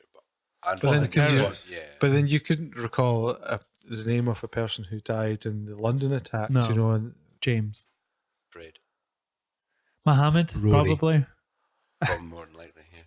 Yeah. I'm just joking. it wasn't James. But I think that it's a bit of I don't know. Again, it's not something that's at the forefront of my mind, Darren. It's not something that I think about really that often. I guess it's because I guess we all are quite enveloped in our own lives. Yeah. I And think there's an element of generational.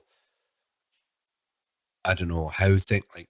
I remember this moment before I went to Ecuador, and I was in the pub, and I was with one of your mates. I was with a random group of people that I wouldn't normally hang out with, but I just bumped into them in the twat times. And I went to the toilet, and I done something that I wouldn't normally do in a pub toilet, and I went for a dump. Yeah. And whilst I was doing Rookie that dump, mistake. I pulled my phone out and looked at YouTube, and without scrolling or searching for anything, a video came up, and it was one of those, the black screen viewer content advised or whatever. So of course you're going to press play.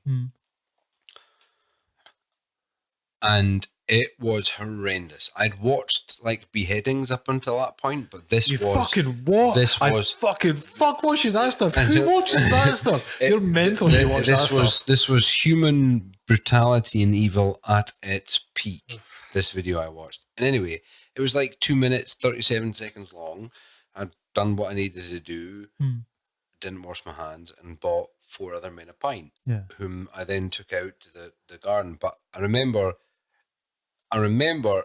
whilst drinking the pints that I just bought, what am I meant to do with that information? What did you see? But that's the surrealness of having being connected to everything on your phone. Steer so clear of that shit. Imagine being on a fucking toilet and be able to watch someone being beheaded in a different country from you. I watched evil at its absolute most while doing a number 2. And then went out and drank a pint with my mates. And had a yap with your friends. Yeah, and it was like, I remember thinking, that's just like, there is no emotional response apparently. When I was watching it there was, but now life carries on. But I remember thinking, that has to fucking affect me somewhere. It's the disconnect because you're watching it through something in your hand. Like if you were there watching that in person, that would be something that would scar you for the rest of your life. You'd have been dead with them. It would have been. Absolutely. I think one of the coping mechanisms. It doesn't mean like we're getting. I think we're peripherally getting numb to it slightly. Does it have like? So this is the conversation. And something I'm just trying to. I don't spend my days analysing. So Rory and I's generation. So we get to a stage in life where we're starting to formulate some kind of personality. No internet. Yeah. And then when the internet first turns up, it's not what it is now.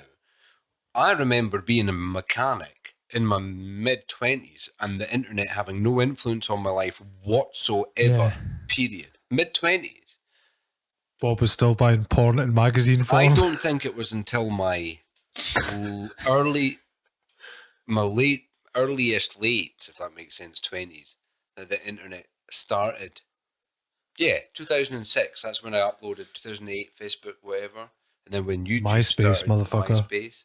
But it's, yeah, So I mean, what does that do to an already semi-formulated But then if person? you turn that Never on mind its just head, growing up Bob, with it. what about That's kids? why I'm mental. But what about kids that grow up nowadays where, That's what I mean. where their That's like- perception of all these different you things have and to how they look at, interact with each when other all is those completely different- internet when we based? start dying off, we are going to be the last humans that were around when there was no such thing as the internet, which is a significant thing because it's going to evolve into something else. Yeah, like there's no World War One it'll be- veterans left. anymore. It'll end up becoming like something like AI eventually. Collective mind of the internet will be That's if we the make it that far. precursor. Yeah, the precursor for What does AI. it mean of, like, if But I had that moment? We're going to be that last generation of people. So what does, like, Lily, like, well, she's not started looking at that, but that, Beep.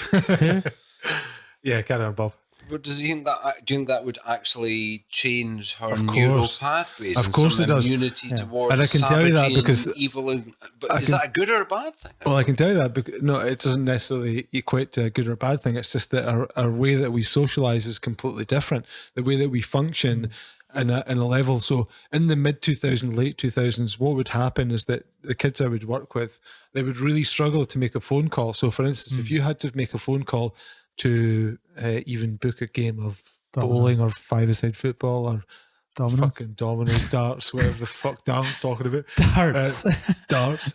So, they couldn't do it because their social interaction would be keyboard based. So you didn't have the confidence to make a phone call. Now, if you fast forward to now, then sometimes what happens is that they do have the confidence to make a phone call or to do job interviews, but what they don't necessarily have, in my experience, is the ability to regulate.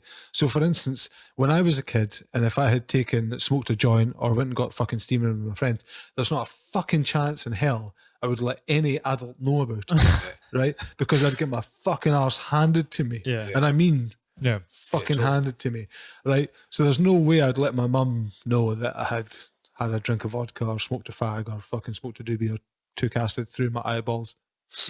Might have done that.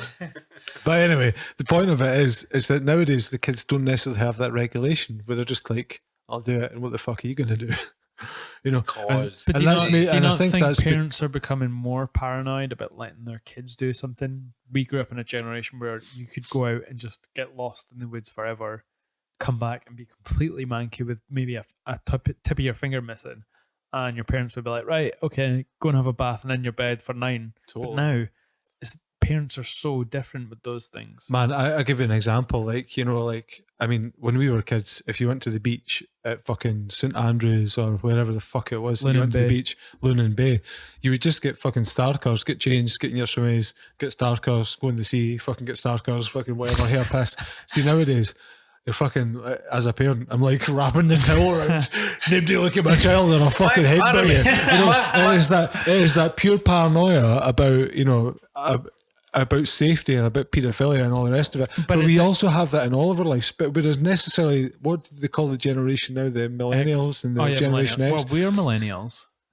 We are Born in millennials. in the 70s. Am I a millennial? Or is it 80 to? I think I'm it's the generation 80s. It's the 80s. Else, Yeah, it's Yeah. no, the I millennials don't is the really agree 80s. with that though. Like, I don't see. It's people who are young enough to experience millennium. I remember my mother pulling my fucking trousers down to my ankles in the Smacking your middle of arse. the willy lows and spanking my arse, and all the other parents in the supermarket like, "Fucking get it! Fucking slap that fucking arse!" Can I just I've say, got just- like an absolute story where I was completely mortified, but it was BHS. Remember British Home Stores? You just said Willie Lowe's. Of course, we remember BHS. Willie Lowe's is our generation before. Willie Lowe's has been shut for 35 years. So BHS, go in there with my mum. British Home Stores. They serve food, and they also sell like clothes and shoes and all this nonsense. They don't have changing rooms in the one in Perth. So my mum, like Stark naked. I was shopping for Christmas clothes. No, not Christmas clothes, for school clothes. And I was like, there's no changing rooms. Just got me completely to change. And I remember being so shy and mortified by it. And I was crying because I was not in a changing room. I was in front of everyone. You know what? That was the best shell suit I've ever owned. Do you remember like that period between, like, I don't know, I guess when you're in your teens where you know absolutely everything in the world revolves around you, but you still need your mother to buy you pants? And, I remember being in some shop, probably BHS down or something, and like deciding on what boxers I was going to wear, and my mum saying at the checkout, "What size are you, son?" And my response being in my head, "Well, large." That was the coolest thing to say. But you didn't know why though. Ever. You were just No. Alpha male Bob. Do you remember? Can you recall your most embarrassing outfit that you ever chose selectively as a child, adolescent, thinking you were the balls? I remember the last outfit that my mother chose for me, but at the age where I should have maybe just possibly have done it myself. Right, like a Lego tracksuit with it. And I used to play the fiddle. Like I played traditional fiddle for a long time. Just to do your shonky shoulders and your terrible posture. you're- right? That's why I've That got like a sort of my shoulders are squint from years of playing the fiddle. What about your face? I'll be from heat butting you in a minute. Fucking getting punched by me for fucking 5 years, you cunt. Taking your shite banner on the face. That's what it is. So yeah, I played traditional fiddle for years. My fiddle teacher, he fiddled me. No, his name's Jim Ritchie, and he played with Jimmy Shan's band. You know Jimmy Shan, the famous box player. Get the fuck out of here, Bob. Away back to England, you cunt. Sorry. Are you English? A little bit. Do you want any more? Because I'm half English. Excuse me, you cunt. Fuck. Yeah, so I ended up playing in the Ailith Town Hall. The Jimmy Shand also used to be a Right, sorry. pub just down from Sloaney's house Yes. in Mingus Hill. There Yep. was a Jimmy Shand pub in Mingus Hill in Dundee. Yeah, I remember That was a that. lovely pub. Wasn't it rough at all? Right. So it was the first concert I got to play with my teacher at this point, and get a few of his other students on. So I was like, well, it's the first time I'm going to wear a kilt. So I wore this like bright red, I think it was Stuart tartan with a lime green shirt that I loved. Like it was the one I would wear like day to chill parties, but I wore it with my kilt combo. kilt. You know what they say, you should never combine red and green. Red and green should never be seen. Never be seen. And I wore this bright Hawaiian. lime shirt with a fucking bright red. Beautifully red. And I remember like someone filmed Did you it, think and you when were I saw it amazing? later, I was like, Holy fuck. the camera can't even focus on how terrible the colors are right now. And my mum made me wear that shirt. Do you remember what everyone wants? I made a brief appearance. Do you remember? Was it everyone wants? what every woman wants? Is No, it? what everyone Okay. wants. It was in Perth. Yeah, it was like the equivalent of It was Primark across- in the 90s. It was And they used across the from Status Quo Barcode. for their theme tune on their adverts. It was across from Barcode. It was the old, That's right, the yeah. The old co-op store. building. Yeah. Yeah, that's right. And when I was about 13 or something, I played, this is where I was at that age, the Perthshire cricket team. You're definitely English, you cunt. There's no It's Scottish. just not cricket, Bob. Have you ever heard of a Scottish cricket I team? actually don't have a bit of Scottish blood in me. Anyway, and Was that in my- between remote control cars? the cricket club was having a night out, but it was like a mix of the adults and the kids. Creepy. And my mum took me to whatever I want and said that I could choose whatever I want to wear. Okay. So in my head, I remember thinking, well, this is like an adult night out. So I chose these cream cords with a leather belt that was brown, with Velcro brown shoes. All of which, by the way, every item I wore was below a £5. It was probably below £2. And they were all And Velcro. I wore this green shirt, and this is the best bit. I decided that I was gonna. That they had this waistcoat, but the waistcoat was suede on the back, on the front, and it was like silk brown on the back. So it was like all furry on the front with this entire outfit on. But I remember feeling like the bee's fucking knee. Got fucked by the And 80s. I got laughed out of the building. Even the adults couldn't contain themselves to fucking, I don't know, have some reserve on my feelings I've whatsoever. actually just been pissing my pants. Actually, that reminds me. Oh, it was so terrible. The first time I chose I my had no clue.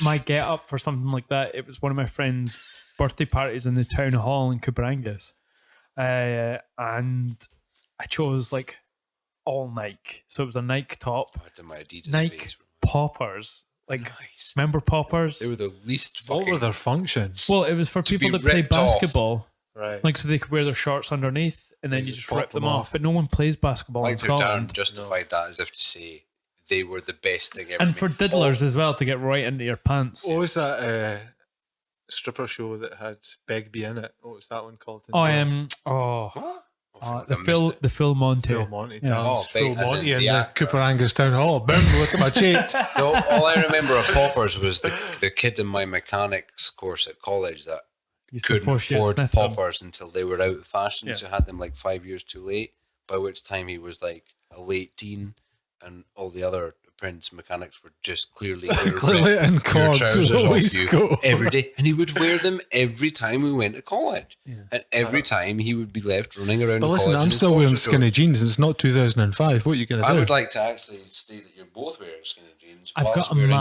massive rings. hole in my jeans right now. in the crotch In the because it's worn crotch. out. Yeah.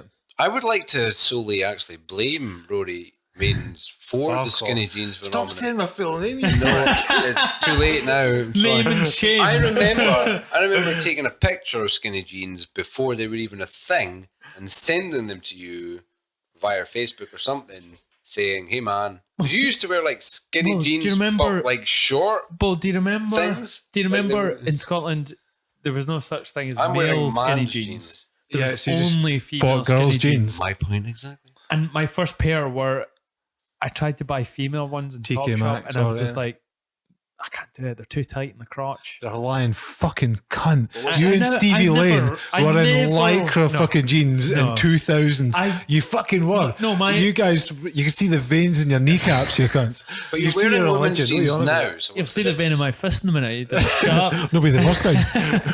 Fighting seen that a million times before. Fighting No, the talk. first skinny pair I had were black ones from Kerrang, you know, the magazine? Yeah, that they had yeah, in the middle. yeah.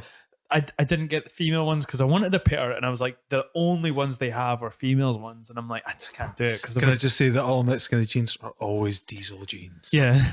Always. There are no ultimate skinny jeans. Oh, You're there are. wearing skinny jeans with a flare, No, Bob. these For You're me- almost there, mate. For me- Straight cut. For me, it has Straight to cut. be Cheap Mondays. Cheap Mondays. I know, but they're not tight enough. I don't like them too tight anymore. I like them just sort of like. I've gone in between.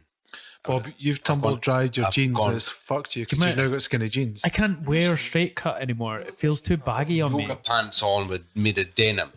What do you wear? Like straight cut? Well, I can't only wear it. because you can't get boot cut anymore. Bootleg. Yeah, because there's no. I'm longing for the day you bring them back. Like big Bob, ass just buy flare a pair of jeans. fucking cowboy boots I and be done know with it. eh? exactly. Bob kills snakes, takes ayahuasca, wears flares. Fuck you.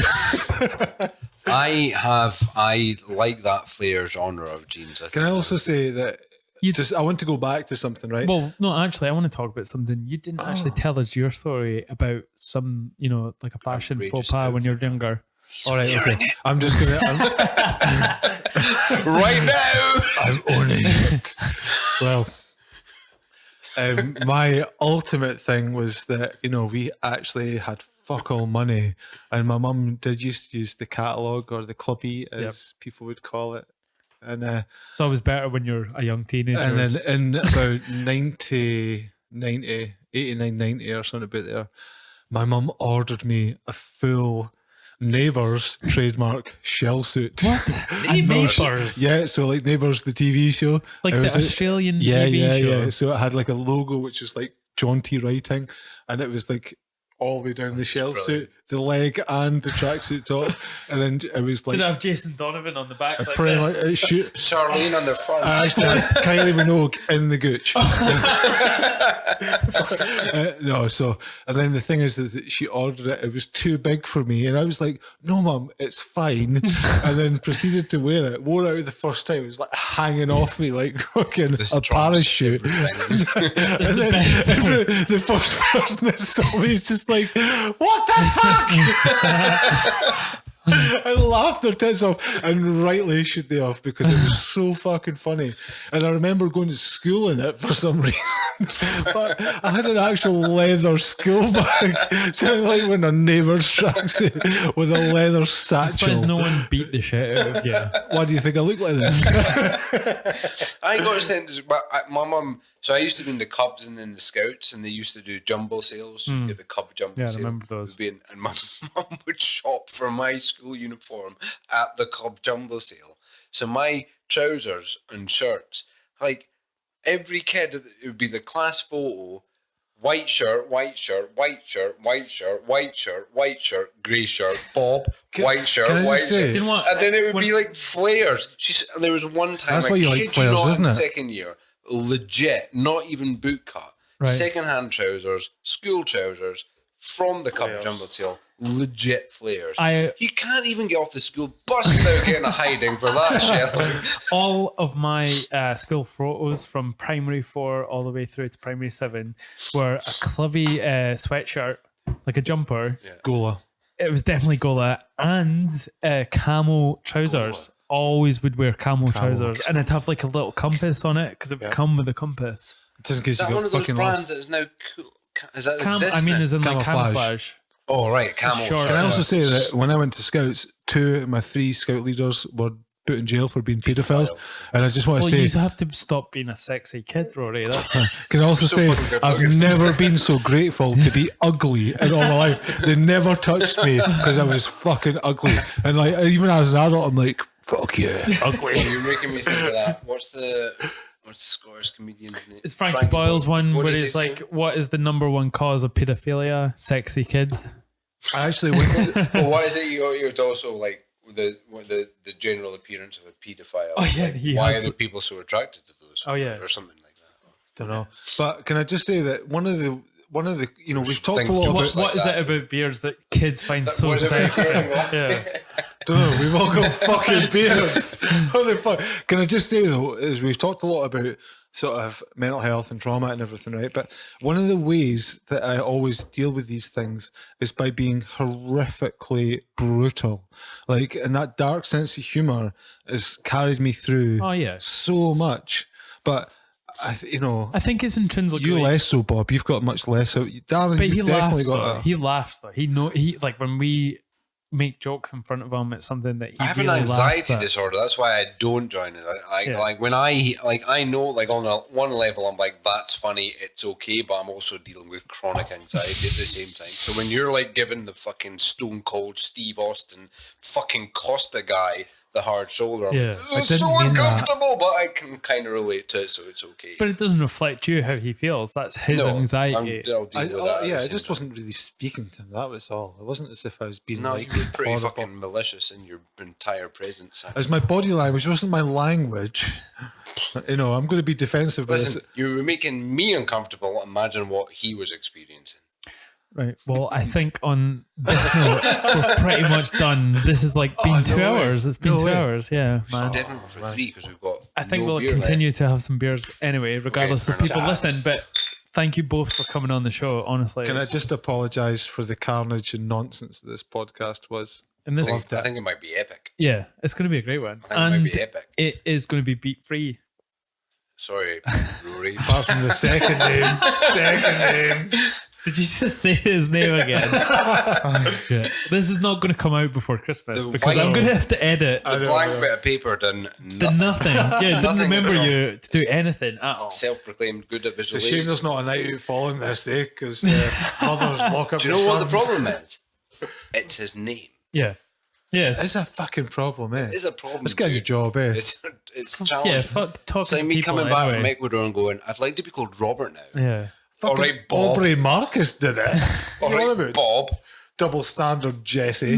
Right, well, anyway, thanks to everyone that's listening. I will catch you later and have a fantastic Christmas and New Year. It probably won't come out before Christmas because I'll have to edit all the. Rory's. Yes. Very I might just edit midwinter. you out completely from the whole show, so it's just going to be me and We should just Rob. kept Like, the first 120 seconds it's like going. really intense conversations between me and Rob, and then sullen silences for like 40 minutes. Anyway, guys, thank you again. Love you all.